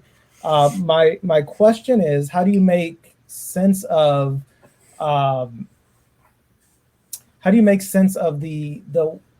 actually, how do you explain why humans have such a robust culture versus, say, other organisms? That is, given that you're looking for common points, is your assumption that over a broad enough period of time, a cat might produce Van Gogh or the cat equivalent of Van Gogh? No, I mean, I keep having to emphasize, we're not saying, chimpanzees or spiders have human culture. Of course not. So I was talking about the content of culture. Our content of our culture has, just look around us. So what's behind you? What's behind me? Chimpanzees don't have that. So no, and they don't have religion and so on. So I mean, I've got a diagram in one of my papers where I've got one column for what we and chimpanzees share, which is a lot of the stuff I've been talking about, and into that comes some aspects of the social learning processes, like imitation, something to do with the way stuff's distributed in time and space, which there are parallels in, and some of the contents like tool use. However, there's then another whole column which is, things that are distinctive about humans, and of course there's just a mass of stuff in there. In fact, I mean, one of the examples of that is that I mentioned earlier on, we'd enumerated 39 different cultural variants or traditions in African chimpanzees. That's 20 years ago. There are more now, but you can't even ask the question of humans, I mean, how many cultural variants has human got? Well, how many different words are there in different languages? It's just zillions. So no, I mean, there's a huge gulf here, and I certainly wouldn't want to be accused of reducing culture and dismissing all the parts of it that are distinctive to our species. And of course, there are just masses of those. We've got language. Our brains are 3 times as big. I mean, I think that probably explains a lot about why we're so different. But again, I'm not sure if we're just talking at cross purposes, which I think is often. I don't know what's your subject background. My general background is American pragmatism via John Dewey and East Asian philosophy, which is where a lot of my questions about culture are coming from, right? Yeah. And so I think, it is very difficult for us to have conversations because, a lot of it is about, well, how do you define this? How are you defining culture? And I've often said, even within my subject area where I'm, just talking to other people who are studying non-human animals, people define culture in different ways. They define imitation in different ways, and almost every term there are variations. And half the controversies about well, what does this species do that other species doesn't, whether one of those is humans or another species, are to do with semantics and just, how we're defining these terms. And of course, there's no true meaning, I would argue, of any of these terms. I mean, that coming back to what Ida was saying about, the empirical aspect of all this, to me, there seem 2 steps. One is we have to agree, what we mean by, let's say, imitation or culture. We agree on a definition of it, and then we can do the empirical science. We can go out and create measures of that and compare these 2 species.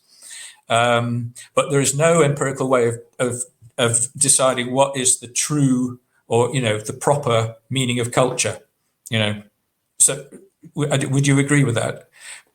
All we can do is try, and when we're having such a conversation, say, well, if we define it in that way, then we find it in this species or that species, and it takes those forms. But if we define it in another way, then there are other differences. I don't think that theoretical definitions are that arbitrary. I don't think it's arbitrary how we define them. There needs to be reasoning behind them.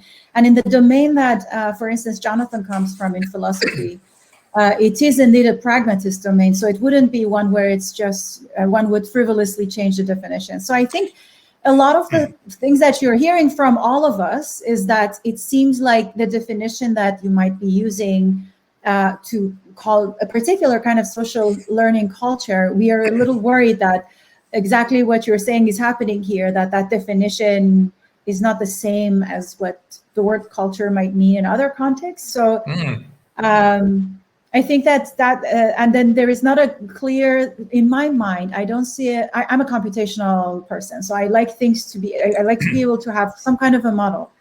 So at this moment, if I think about how would I model this kind of culture that you're talking about? So I would first need to have some kind of a module for social learning, and I would need different kinds of that in my algorithm. I would need to have an algorithm that learns by the term you were using, which was outcome simulation.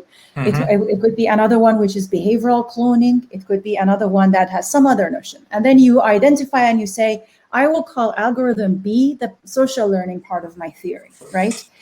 If we have the level of clarification for the theory that one can build this amount of it, like until here, that means, okay, we're clear. I feel like philosophers wouldn't be confused about what we mean either, because whatever their definition is, they can see with clarity what this definition is. But then it goes a step further. Okay, after this social learning that we defined and we modeled with these 3 algorithms and took algorithm B as the candidate, after this, what happens so that we will have, we will call it culture, right? So we're moving from the algorithm just of social learning, based on 3 algorithms of social learning. How do we go from here to culture then?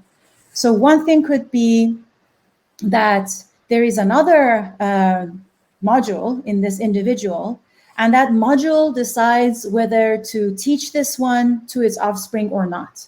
But we don't know. Is that it? I don't know. I don't know about that module in the brain. I don't know if that's the theory. I don't know what would be the decision-making in this model, moving from individuals to a collective. Like now we have, let's say, 100 agents who have socially learned something. How do they decide to teach it to the next generation? Does it, I think maybe if it was a reinforcement learning model, I would say what your model is saying is that perhaps the expected future value of their life expectancy becomes higher if they have this behavior, if they copy this behavior for their children. But how do they know that?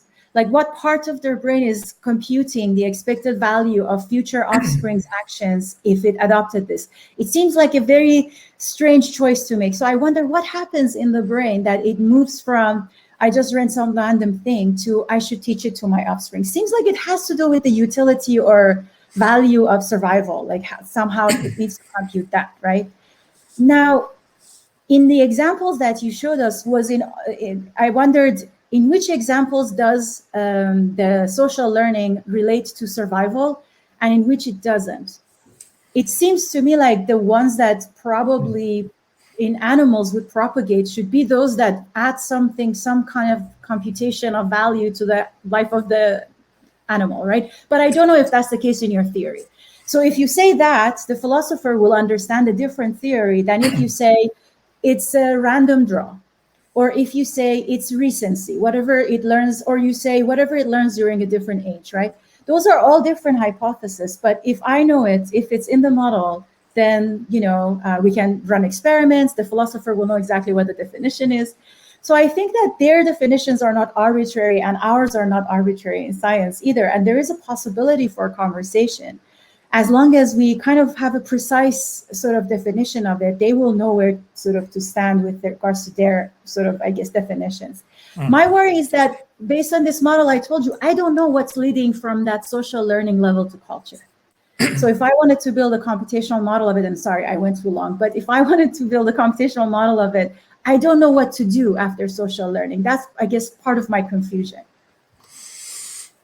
So okay, well, I mean, to build well, can I just quickly jump in there? Sorry. I wasn't arguing that the definitions were arbitrary by any means. All I was doing was saying, well, we can't empirically establish that one is we're correct. There's a terrible expression now out in our literature, true imitation, as if, you people say you're studying imitation. I'm studying true imitation, but there's no way of showing that, that what I'm studying is the true imitation and what you're studying isn't. That was all I was saying. I think, so the criterion for a good definition or a useful definition is really one where we, as a community can agree on enough that, we can communicate about it. And it's very interesting. I'm finding that this whole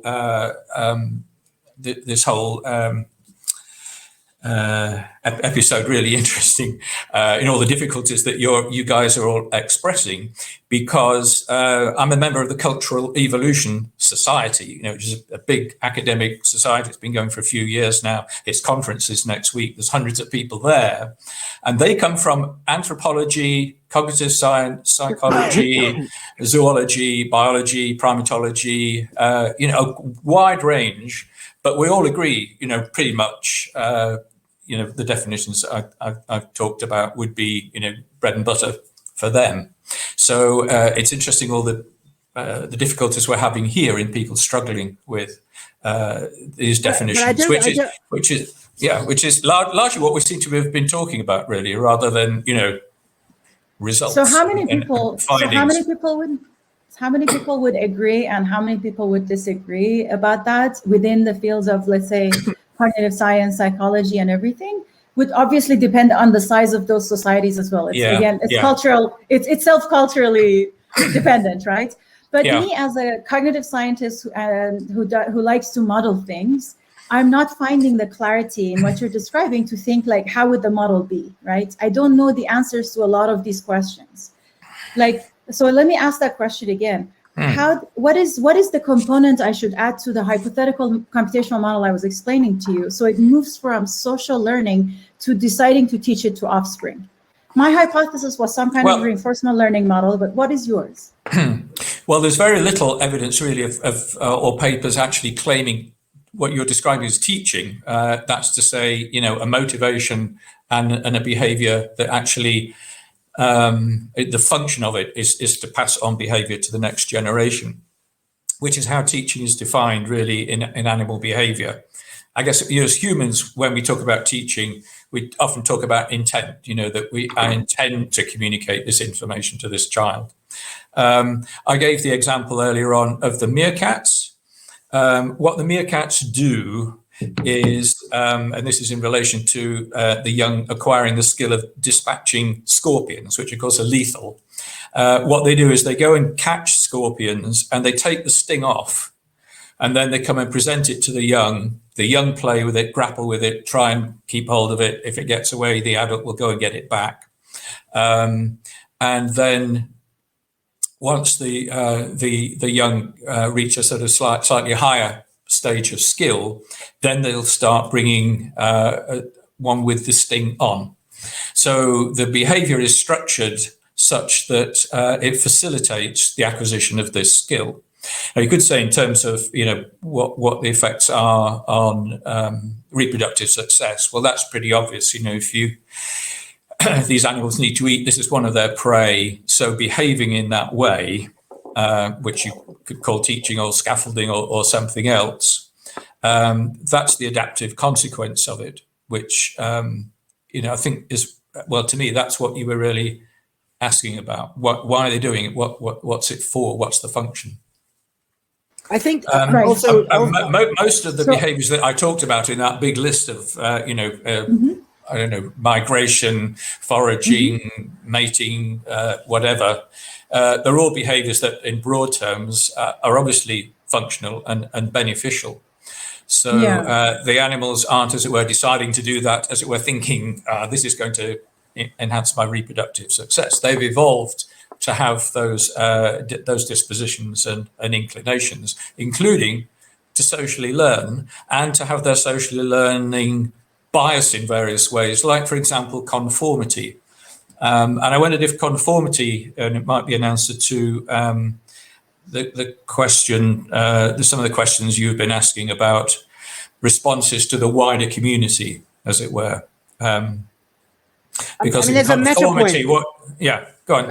I was just going to say that there's a meta point here. I mean, you're being given a particularly hard time, and just for you to know, this happens all the time in science, right? Are we allowed to do the induction, right? In other words, can we start with a simpler system that has some of the trappings that seem to be on the right track to the study of culture from social learning, as I was discussing? And, this is a problem all the time. Can we study depression in a mouse, and is it relevant to depression in a human? Can we study social learning? It begins to look a little bit like this. So in other words, I think the point here is that it's always difficult to know how far one can take the induction. And if one's going to say, as you showed in your very first paper, the increasing reach of animal culture, in a sense, what I think everyone is chafing about, and that's fine, is that the induction has already been done by using the word culture, right? In other words, we are on the right track. We are going to be allowed to extrapolate. This is just a matter of a difference in by degree, not in kind. But I think what everyone's saying is we're not convinced that it's just a matter of degree yet, that this is just complexifying what you're already describing will get us all the way to full-blown culture. But that's something that we always debate on this salon, is when are we allowed to say a difference in degree versus the difference in kind? I just think that what happened here is because the word culture was used from the beginning, you basically have told us that it's all a matter of degree. And I think, in a way, a model of the kind that Ida was talking about, you could actually have an either-or hypothesis about, is this a difference in degree or is this a difference in kind? Do you have to add a qualitatively new module? Right. So in other words, it's just, this is true in all our discussions on these salons, just so you know you're not being singled out, is what do we need to do to be allowed to make the assumption since Darwin of degree versus kind. And it seems like you've decided already that this is just a matter of degree. And we feel like that might be a bit premature. I don't think I have. I don't Well, think you use the I word have said culture. it's different. Yes. Yeah. But I wouldn't say it's a question of degree. It's just that, if one defines culture as I have, and, as many people, in my field do, then, that criterion appears to be met by a variety of species as well as ourselves. But then, of course, the culture of each of these species is different to the other ones. And ours is different in many ways, some of which are quite qualitative, if you like, language. So, yeah. So, Phil, We don't want to give you a hard time. Like, this is the usual, by the way, dynamics of the salon. I just want to make sure. I'm finding it very interesting. Okay. I hope so. We definitely want you to enjoy the dialogue. So I hope that we didn't sort of surprise you. I realize you don't usually watch the salon, so. No. Go ahead. What I would appreciate, actually, I find it often difficult to talk about these things when there's such differences in kind of with the way people talk, the terminology, and whatever. But I'm very happy to engage in written dialogues with people. If you want to express it, what your concern is at the end of the day. Very happy to reply to that in writing, which I think is often I find more productive. Jonathan, you were interrupted. Sorry. Yeah, I apologize. No, that's fine. So so from my perspective, right, when I was asking the question about culture, tradition, their bifurcation and their use, from my perspective, what you are talking about is what you're looking for are the germs of experience that give rise to culture, right? And so what you've located, at least in my terminology, are the impulsions, the dispositions towards action of particular organisms that give rise to particular behaviors in transaction with the environment to maintain their ongoing kinds of experiences in the world, right? And those, at least in a broadly Deweyan perspective, and if you like, say, neuroscience and contemporary engagements with that, from Mark Johnson's perspective, but I have problems with that, you have the incipient moments of culture. So I'm not saying that you're wrong. I'm saying you're telling a very small part of the story that doesn't that I would say doesn't scratch the depth of what you're looking for, right? So you've got the ways that these impulsions result in particular kinds of dispositions towards action, which are then organized into ways of transacting with the environment, right? So if we wanted to provide an avian equivalent of architecture, you could look at the different ways that ducks, raptors, cassowaries all produce nests, right, as different architectural styles. And then you start talking in kind of my domain. My concern here is that my concern here is probably what John would call a level of analysis, right? So by deploying culture as you have, which I wouldn't disagree with. I would probably say that what you're talking about is experience and not strictly culture, but that's a whole other conversation. By deploying culture as you have, not only do you open up the possibility for other organisms to have unique cultures, but you also open up the possibility to make culture kind of you lose as Ida says, you lose the jump, right? There's no. I'm struggling with how you get from experience to culture. I can see how it works in say humans, and I can translate what you're doing at the most basic level into a philosophical point in a variety of traditions, but I cannot see a convincing argument that says we have empirically demonstrated that there are these dispositions towards action, if taken up, can become culture, right? And that's super valuable. But I'm really struggling with how we get from or get to particular things. So that's not to say that I disagree with your with what you're doing, but it is to say that I have a certain kind of niggling quibble with the ways that culture and tradition are deployed, particularly insofar as in some contexts of tradition is a codified habit, right? So we have traditional garments, we have traditional foods, so on and so forth, all of which emerged as creative responses to an environment, right? And so animals may have their own unique traditions, which give rise to cultures. And again, right, we're not talking about two different things, but I think by saying this is culture, and what's really sticking with me is the culture as information, right? Because I think it's broader than that. And I think one of my concerns is that you're reducing culture to an object of knowledge when culture is experienced in a variety of ways beyond an object of information. But yeah, so that's generally my thrust. My other thrust, not to take up too much time, is with imitation, right? Because the ways that you're talking about imitation, at least if I'm going to, again, be philosophical about it, are grounded in a tradition or a tradition that locates imitation, say,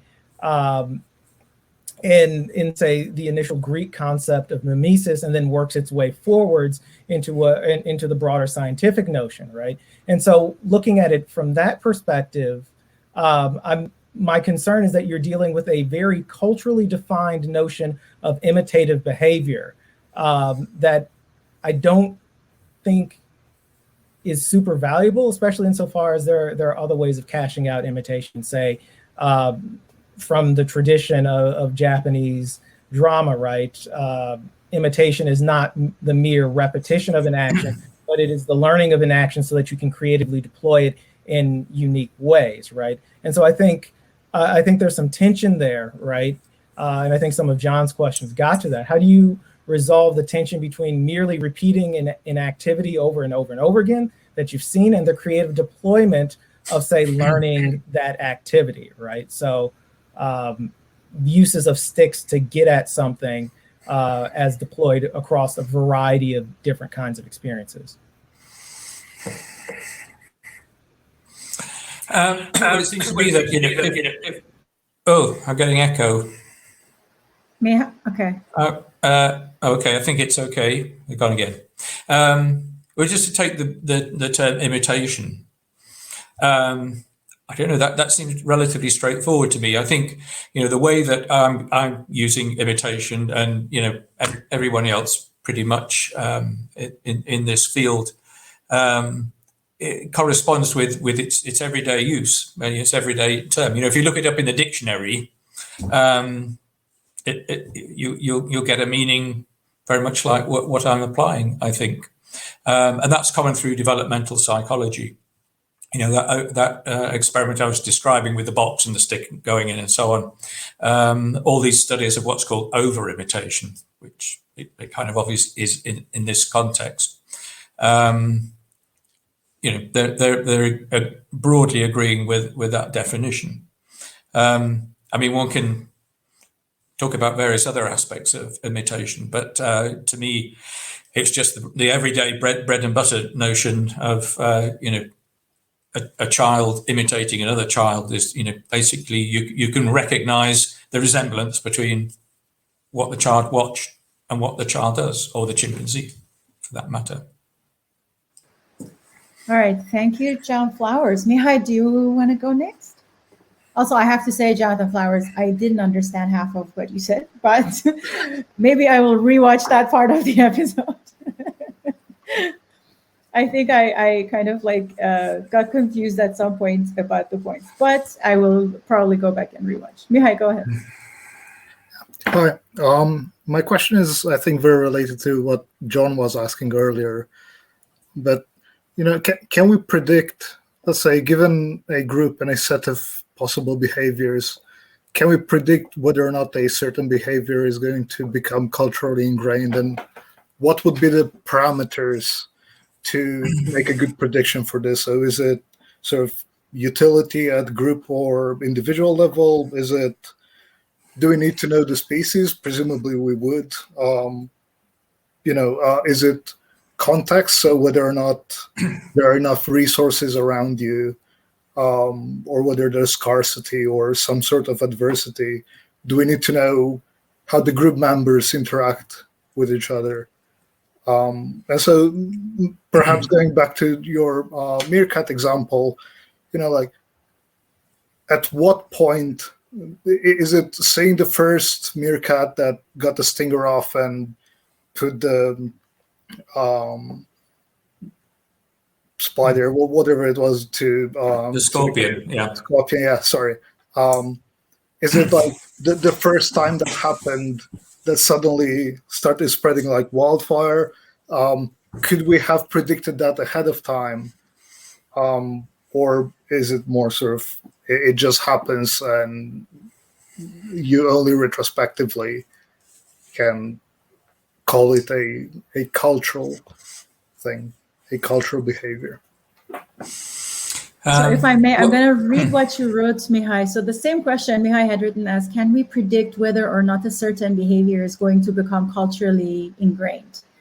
What parameters would need to know in order to make such predictions? So that was, I think, similar to what I was asking earlier about the future value of a particular action. Well, I think in the long term, the very long term, the predictor is going to be that it enhances reproductive success in genetic terms, so that that individual maybe survives better, but the ultimate criterion obviously is leaving more offspring in the end.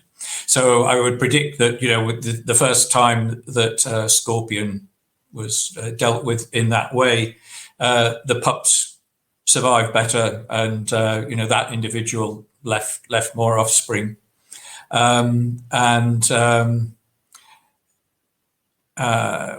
more inclined to do that. I mean, I don't think there's any evidence that particular behavior, that quotes teaching behavior, is itself cultural, socially learned. I don't think we know that.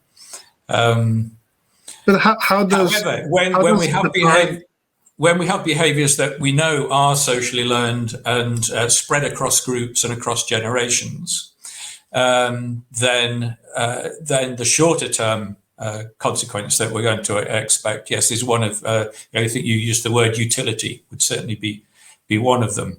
So, in experiments with wild birds, they were offered the opportunity to use an artificial feeder to get food, and they could either get it out using method A or method B, and some communities were seeded with a couple of individuals who knew how to do it using method A, and others using a different method. And sure enough, whichever method they were seeded with, then that spread, because here was a new way to get food. Later on, the two options were switched round so that they weren't so effective, and quite quickly, over a couple of weeks, the birds managed to discover, some of them managed to discover, no, that doesn't work anymore, we need to do it the other way. And then that spread, using John's earlier term, it did spread like wildfire. So you get a kind of sigmoidal adoption curve, which is a sort of classic criterion for conformist transmission. Andrew, I just think, Andrew, yeah. Sorry to interrupt you, just so we don't lose this moment, because I think what Mihai, I guess what we're struggling with here too is, are we talking about some kind of Baldwin effect, or are we talking strictly observed behavior? In other words, in the meerkat example, when you talk about it's going to be advantageous to the pups, I'm just struggling. Are you talking some kind of Baldwin effect, or are you simply saying they're watching and therefore they will grow up and have more children?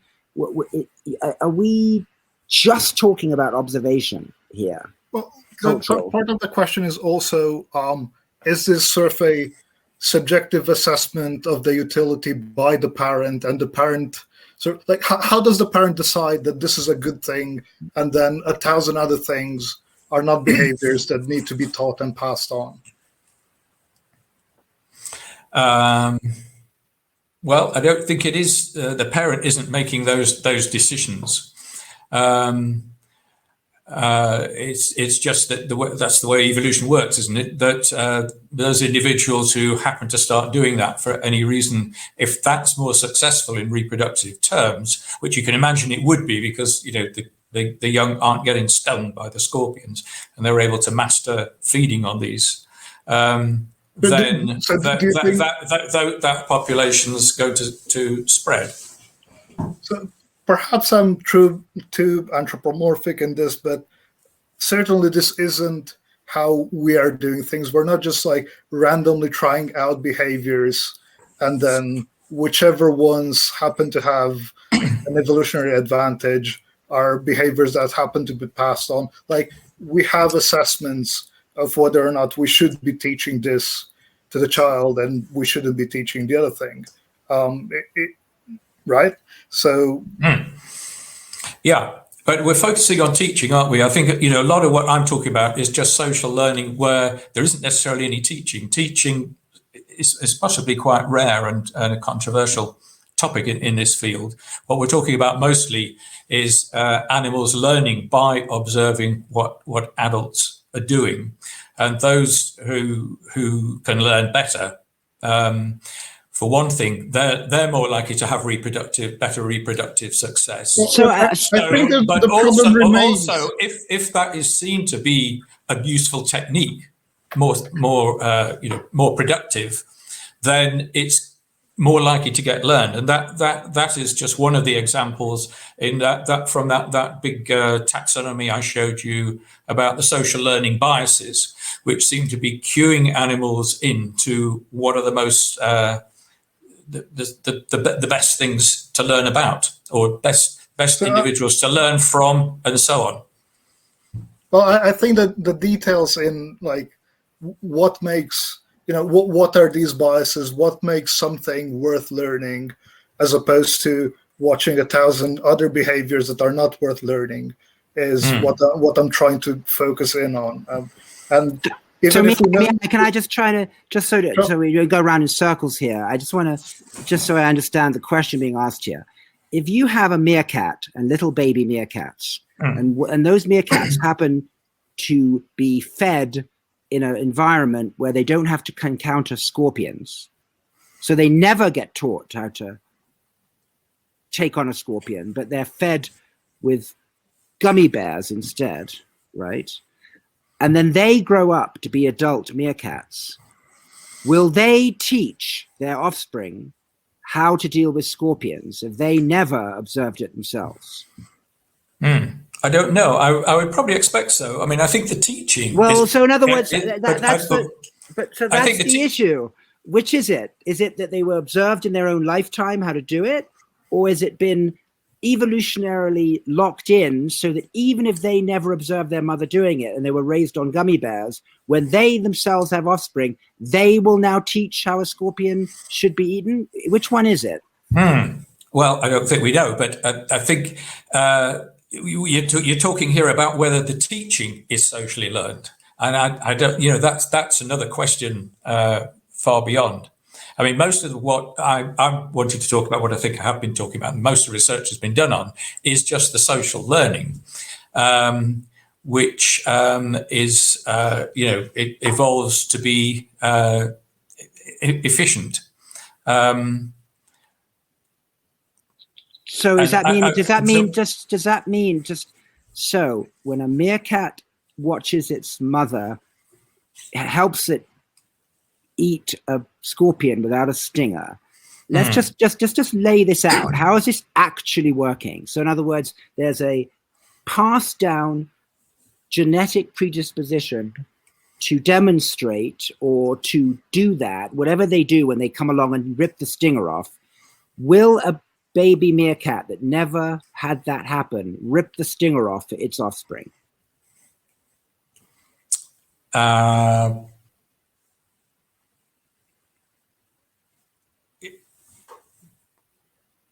Sorry, say that again. I'm saying that if I raise a little meerkat that never had that practice, and then it has its own offspring, will it now rip the stinger off for its offspring, even though it never observed its parent doing that? Well, I would imagine it would need a lot of practice with scorpions before it was going to do that. But, given that sort of usual lifetime experience of meerkats, I would expect that this is an instinct rather than something, that is the teaching is socially learned. That's what you seem to be requiring evidence for. I'm saying I wouldn't expect that to be the case.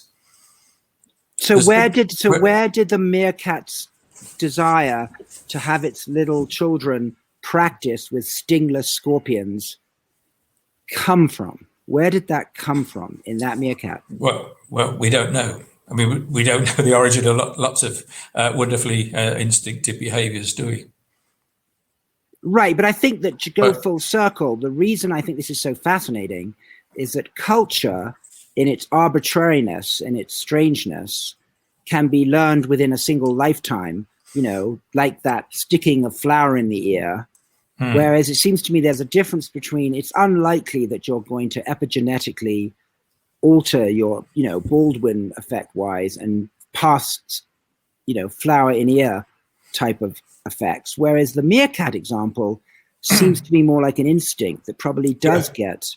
And it seems to me once we make that distinction, I think it's an important distinction, don't you? I think it's not quite the same sticking a flower in your ear as a monkey, or whatever it was, the chimpanzee, versus the meerkat example. They seem different in kind to me. That's what I'm trying to get at. Can I? Well, yeah, I mean, I'm not disagreeing that, the teaching behavior is possibly instinctive.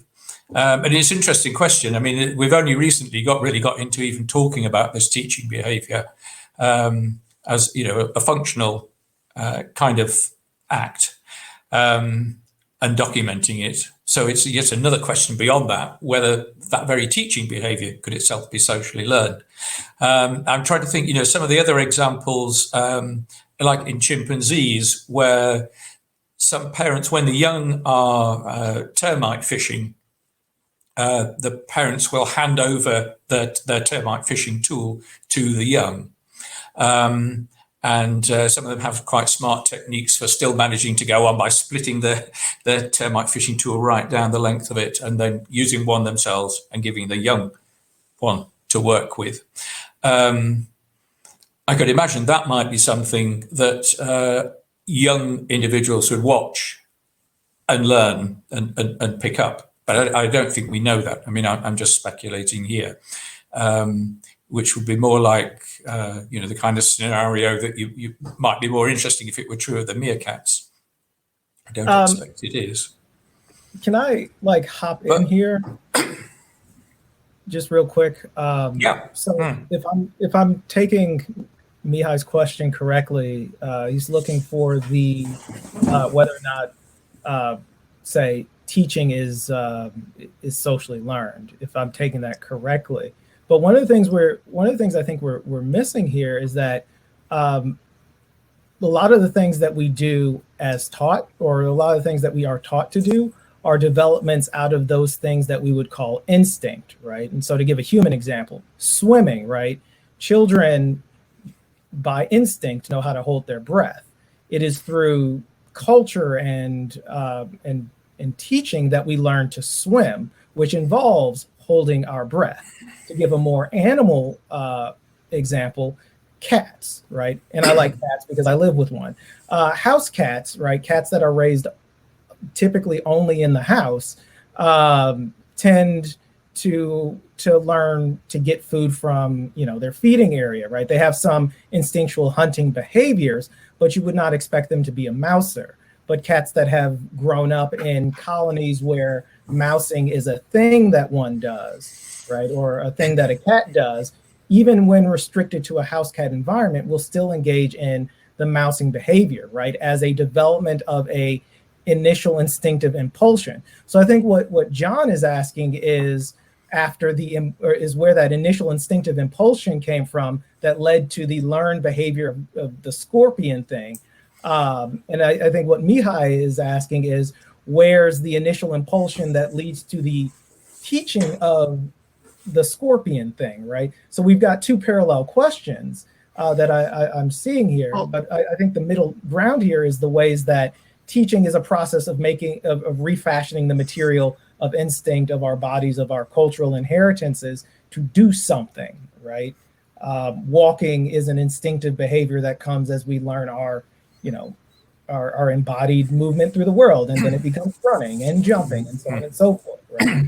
So I just wanted to throw that wrench into the gears for a moment. That's part of it, but also I'm asking, how do we distinguish between which behaviors will be taught and which ones? So let's say we have meerkats which learn to steal sunglasses and put them on their face, and then meerkats that learn to go and find beer for the whole group, and then others which just learn to rip stingers off and show them to the kids.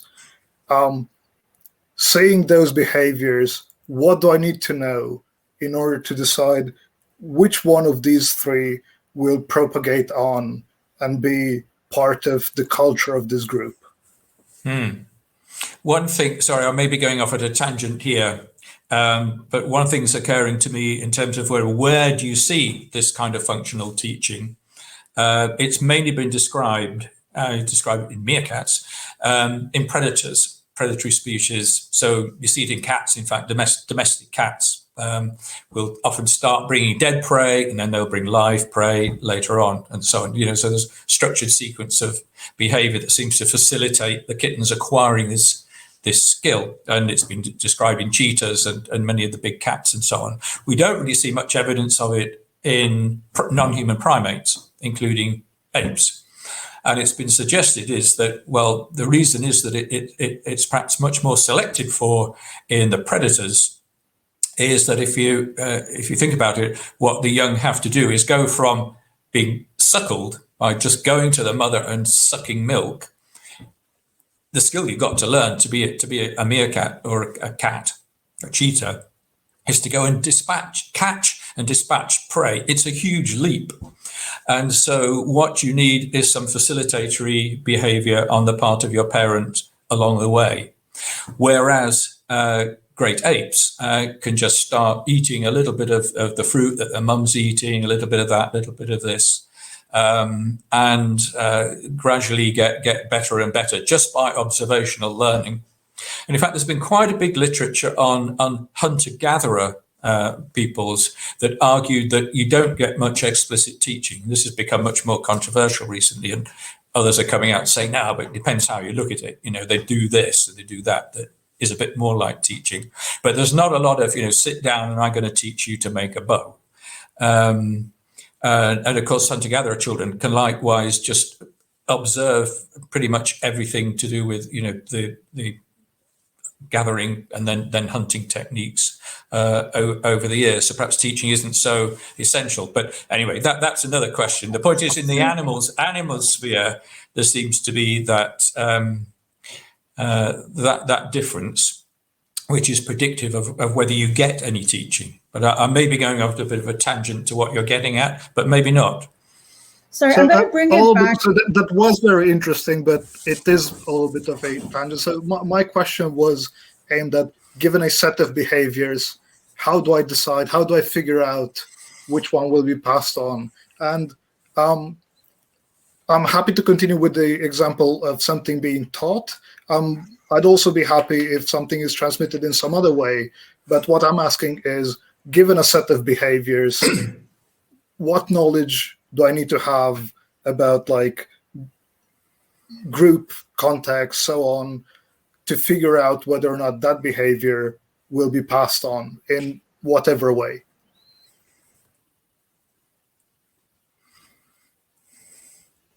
I think you need, on the one hand, to know, what the consequences will be that will ultimately pay out in later reproductive success. So in foraging behavior, does it make my foraging more efficient? Or in courtship behavior, does it make my advances more likely to be accepted? And so on. But then also you need to look at all those learning biases, which also then help you to predict whether it will be picked up. Is it a minority behavior amongst the rest of the group, or is it a majority behavior? If it's a majority behavior, it's much more likely to be picked up than if it's a minority behavior, and so on and so forth. And there are about 25 different biases of that kind. So, perhaps all of those are going to tell you something about how likely it is to be picked up and spread. Well, since we don't have any foresight on how evolution will play out, are you then saying that we'll never really be able to tell whether or not this behavior will ultimately end up having reproductive success? No, and because it's a big task to actually demonstrate ultimate effects on reproductive success. But I'm questioning whether or not that's necessary, or whether there are other things that we can know, even if we don't know the ultimate reproductive success. Are there other things that we can infer from the current situation about whether or not it will be spreaded? Yeah, of course. So if you're talking about feeding behavior, if it delivers a higher rate of foraging success, as opposed to another option that you might be seeing in other individuals, then it's more likely to be adopted. So, the animals have often quite short-term feedback, right, of whether their behavior that they might be adopting by social learning is a good one or not. And then they're going to continue to do it and do it more. Much further down the line, that's likely to be because they have some notions of what things are important in life to maximize, and that will ultimately not have knock-on effects on their reproductive success. So, animals are motivated to find food, find drink, mate, rear young, and so on. And all things they do that they socially learn from others that enhance those, and they can detect that will affect how they behave. So if they, for example, birds socially learn from others, this is a place to go and rear my young. It's been found that if that happens, but in fact it's their reproductive success isn't changed in that way, then they're less likely to continue. So animals constantly update on the short-term measures of what's going to impact ultimately on their later reproductive success. And some of those are very short term in terms of days, or something like feeding, and longer, maybe years in terms of reproduction and rearing offspring.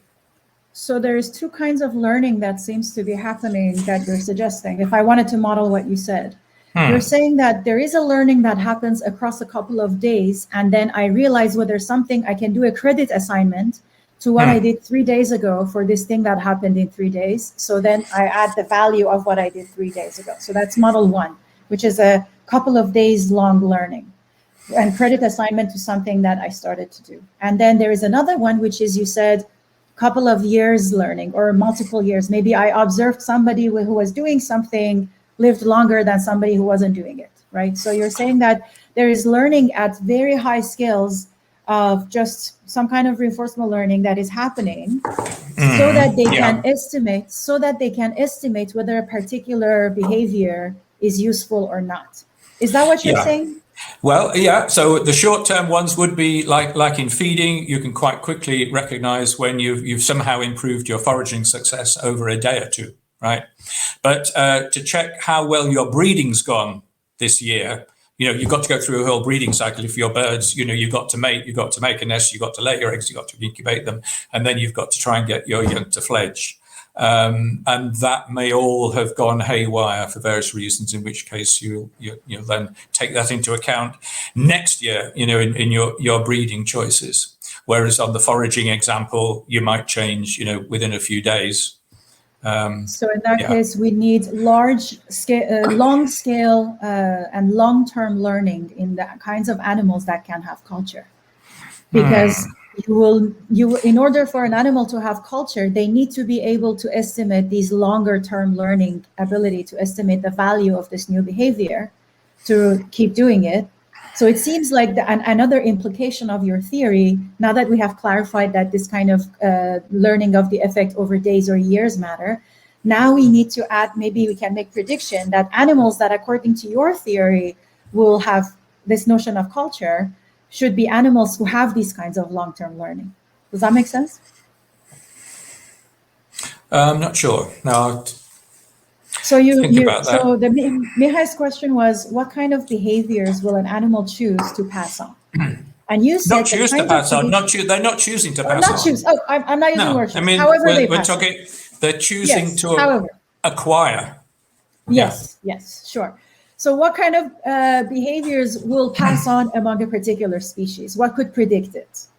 And you're saying, which is the prerequisite of culture. That's what we need in order to have culture. Some behavior should just be acquired a lot within a species, right? So that's what we said earlier in your talk. So then Mihai asks, so how do we determine it? How does the animal determine, or what kind of computation goes into this? And you say they look at the couple of days, for instance, like foraging, or a couple of months or years, depending on the sort of breeding cycles. These two imply long-term learning. So it seems like we built up the theory. There needs to be some kind of behavior that keeps being acquired. In order for that to be preferred to be acquired, the animal needs to understand its effect over longer times. Therefore, the kinds of animals that can have culture are the kinds of animals who have long time scale learning. Well, I don't think that's exactly what Andrew was saying in the case of, say, meerkats teaching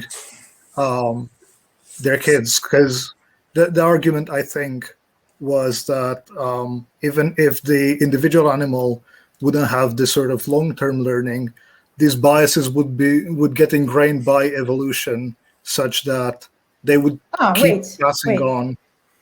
That's a second component. There is, at some point, there is the component that which behavior do you choose to pass on and which you don't. For that computation, we still need what Andrew was saying, which he suggests that's a different part. For that part, he's saying, he observes the behavior, the animal observes the behavior over a couple of days or over a reproductive cycle. So it seems like some more computation by the animal goes into, according to Andrew's examples, some information process, some learning of the consequences of actions over longer periods of time is used by the animal to choose which behaviors. At least that's what I'm hearing. I guess. But wait, sorry, Mihai, I'm sorry. Sorry, 1 second. I want to hear Elizabeth because she's been on screen for a bit, if it's okay, and then we can continue. Hi, thanks. I'm actually not going to ask about this, so I don't know if you really want to hear me now. But anyhow, the question I had was about imitation and more about. So I'm also interested, a bit like John, on patients with apraxia. That's where the question comes from. And the idea is, are they imitating, or are they lacking the ability to imitate a trajectory or an end goal or a posture, basically?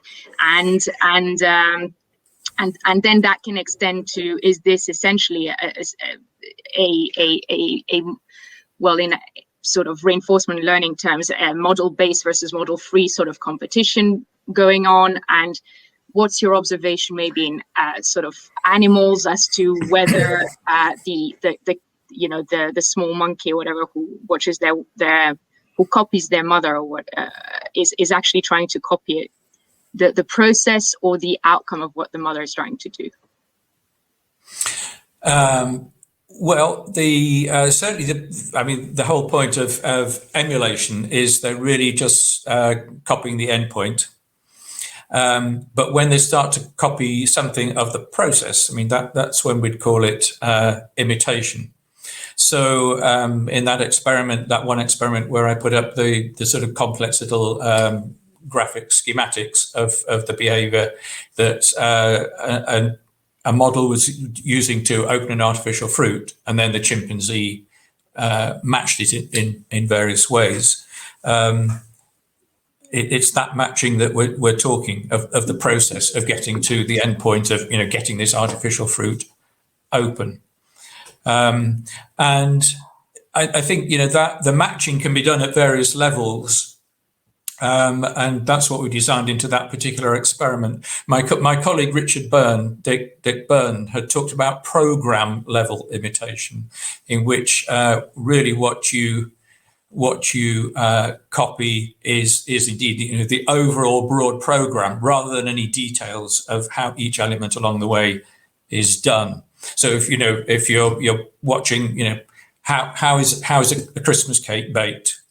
You just not being taught that, but just by standing near your granny, you watch what happens and you learn the whole process. Then you come to do it. You probably don't copy every little movement she made, but you get, as it were, the overall program for how to do it. And that's what we were building into that study, because we had this artificial fruit taken apart in different orders, so the bolts first or the bolts last. But also, as I said, each time a bolt was taken out, it might be either poked through or twisted and pulled out. So we could also look at matching at that, as it were, element by element level. And in that study, well, in various studies, we found some evidence for each going on. But overall, I would say, I think there's some consensus in the field that that's much less likely if we're comparing, say, apes with human children, where in human children, it will be much more thorough copy on both those levels. Whereas the apes more concerned about, well, just what's essential, and I'll do it my way. Yeah. But there's an important difference, right, Elizabeth? I mean, I think there's an intelligent chunking of a sequential behavior. So, for example, in apraxia, the inability to do the order of the cake is called ideational apraxia, whereas the type that Elizabeth was talking about in terms of the imitation of action, that's called ideomotor apraxia. Right? Okay. And in patients, they can dissociate. So you can see a patient with ideational apraxia without ideomotor and vice versa, right? But there's a difference between intelligent chunking. It would be silly to copy Granny micro movement by micro movement. It makes more sense hierarchically to chunk in the ideational versus the ideomotor sense. But that's a little different, I think, right, Elizabeth, to can chimpanzees versus young children imitate the micro movements or not? So I think there's a distinction to be made between, are they just being pragmatic, which is what you're implying, Andrew, versus can they actually imitate? And I've argued that actually non-human primates have ideomotor apraxia compared to humans, but they don't have ideational apraxia, right? So I think it's about can you do it versus is it the right thing to do? The children can do it. They imitated slavishly, but it was the wrong thing to do, right? They should have been a bit more pragmatic, but those are different things. What's the pragmatic thing to do versus can I do the other thing? Yeah. Oh, interesting. Well, the do as I do experiment I mentioned earlier on, I think is a way of getting at can they. So I think these are two interesting questions about imitation. Well, whatever species we're looking at, can they imitate in the way you're talking about motor imitation, and do they? And our species are very good at normally, apraxia issues aside, normally we're very good at both where we need to. And the motor thing, I think, can be quite important for, say, gestures. What are gestures other than, actually copying some movement like this, which is important in our species, much more so than in apes. So you seem to suggest so the do as I do, I think, shows that they can do it. They don't do it as well as children. I'm getting a lot of echo over there. Were you? I think someone else needs to mute. That's all. Yeah, they muted. I asked her to mute. So Elizabeth, you're gonna be have echo, so you can only speak when others are quiet. So Elizabeth, what were you going to say? No, I was going to say whether actually, even in these ideomotor sort of cases where where patients are asked to imitate just an end posture like this, for example, whether actually this is the equivalent of the outcome in an emulation of the outcome of an action that's relating to having some more interesting function. It seems to me that if that end posture is not pragmatically goal-oriented, then it's a lot more like ideomotor. You're just, it's meaningless, which is what people test ideomotor apraxia with, as you know, meaningless gestures, because that's pure, because it's not contaminated by pragmatism, affordance, previous experience. So you can sort of, and that's what's very difficult, right, Andrew? Even non-human primates have a great deal of trouble doing that pure imitation thing outside of the pragmatics. Very good point. Interesting point is that only 8 great apes amongst primates, I think, have been able to actually play the do as I do, Simon Says game. People have tried to get monkeys to play the game, and they don't get it. So I think there's actually maybe a qualitative difference between monkeys and apes in this. Apes, as it were, can get what it is to play a game where what I'm supposed to try and do is imitate you. And monkeys don't seem to be able to get even that's what it's about. So to that extent, maybe apes, you might say, I wouldn't say some concept of imitation, but they know when we're playing this game and what I'm supposed to do is to try and do what you do. Not necessarily very good at it, but they're good enough at it that we can have coders who are blind to what the chimpanzee has seen to identify from a list, what do you think this chimpanzee has seen and is trying to copy? Oh, they're trying to copy touch nose. And incidentally, interestingly, when they do it, what we found was that if one of the training actions is touch chin, let's say, and the first time someone comes in, touch their nose, the chimpanzee will go, and then something more like this. So they seem to be able to do that mapping, but don't much, in terms of when they're actually copying actions. That is so fascinating. Is that published? Is that Do As I Do paper? Could you put it in the chat maybe? Yeah. I can send it. Yeah, sure. Yeah. That's fascinating. What is it called? What is the title? Probably can't remember, but it's Custance and Whiten. Gotcha. It goes back a way, 1995. Oh, wow. Awesome. Anyway. Thank you. Well, listen, it's getting Elizabeth, did you super have late. It's midnight for me. I think my wife's gone to bed. Oh no, we're so sorry. No, it's okay. So this is what happens at the Salon. It usually goes on for 3 hours, and sometimes it goes further. We also have Tim Behrens from your time zone who shows up very late also, which is fun. Thank you so much. This has been so wonderful. I think we have never had a situation where we could all think together about something like this fantastically important, which is imitation learning in animals versus humans and its relationship to social learning, to culture. This has been, I think, very helpful, especially because these words are being used a lot in machine learning these days also. And we have a lot of participants here who are from machine learning. And I think that translating these things to computational models, the kinds of decision we want to make, can learn a lot from these sorts of discussions. So I think that in the disagreements, in the confusions, a lot of clarity came across as to what are the things that might be important for a computational model, for instance. And I appreciate that we had a lot of time to open that. I appreciated that you stayed long enough and endured our interdisciplinary chaos. And this is going to very much benefit a lot of the people. And already we got some feedback from the audience. I think one of you said earlier on, or you said it when you were listening to someone else. A lot of the time I'm not really. What are they asking? You're coming from over there, and I'm over here, kind of thing. But I mean, that's the way it goes, isn't it? Well, that's why that is try actually, and come together. That is what the Salon is for, is actually to try and find commonalities, underground ones, between what seem to be different fields and different vocabularies. And, you know, it doesn't happen that often, right? We don't get to have Andrew Whiten on and have a long conversation about this because, you know, you go off to your Cultural Evolution conference and somebody else goes to their machine learning conference and they never meet, right? So this kind of friction and misunderstanding is actually the plus side. Yeah. Right? Well, maybe this, you know, I advertised this Royal Society British Academy meeting that I was going to be at and I'm going to be at. So there's very, and at that we have some, you know, it's all about culture and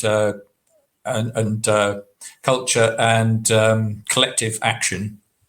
And we have people working on non-human animals kind of stuff. I'm talking about lots of people working on quite high-level human psychology stuff. And we have some people working on robotics at various levels, swarm robotics right up to humanoid robots. So there's going to be more of these kind of conversations, I expect. Yeah, that's awesome. And also, I feel like just to add to what John was saying, this place could be thought of in terms of coming together of people from different cultures. So their philosophy culture, neuroscience culture, computational science. And I feel like the units of cultural exchange is this kind of confusion, disagreement, clarification in a way. Yeah. So I think this is the way that sort of clarity and information gets transferred. Oh, I didn't understand. What was this? Oh, it's this. What did you mean? Oh, I meant this.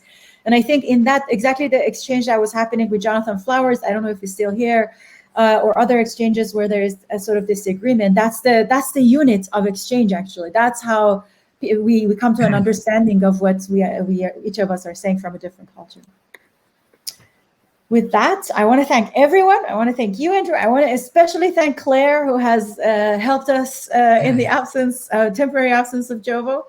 So thank you, Claire. Thank you, everyone. And until next week.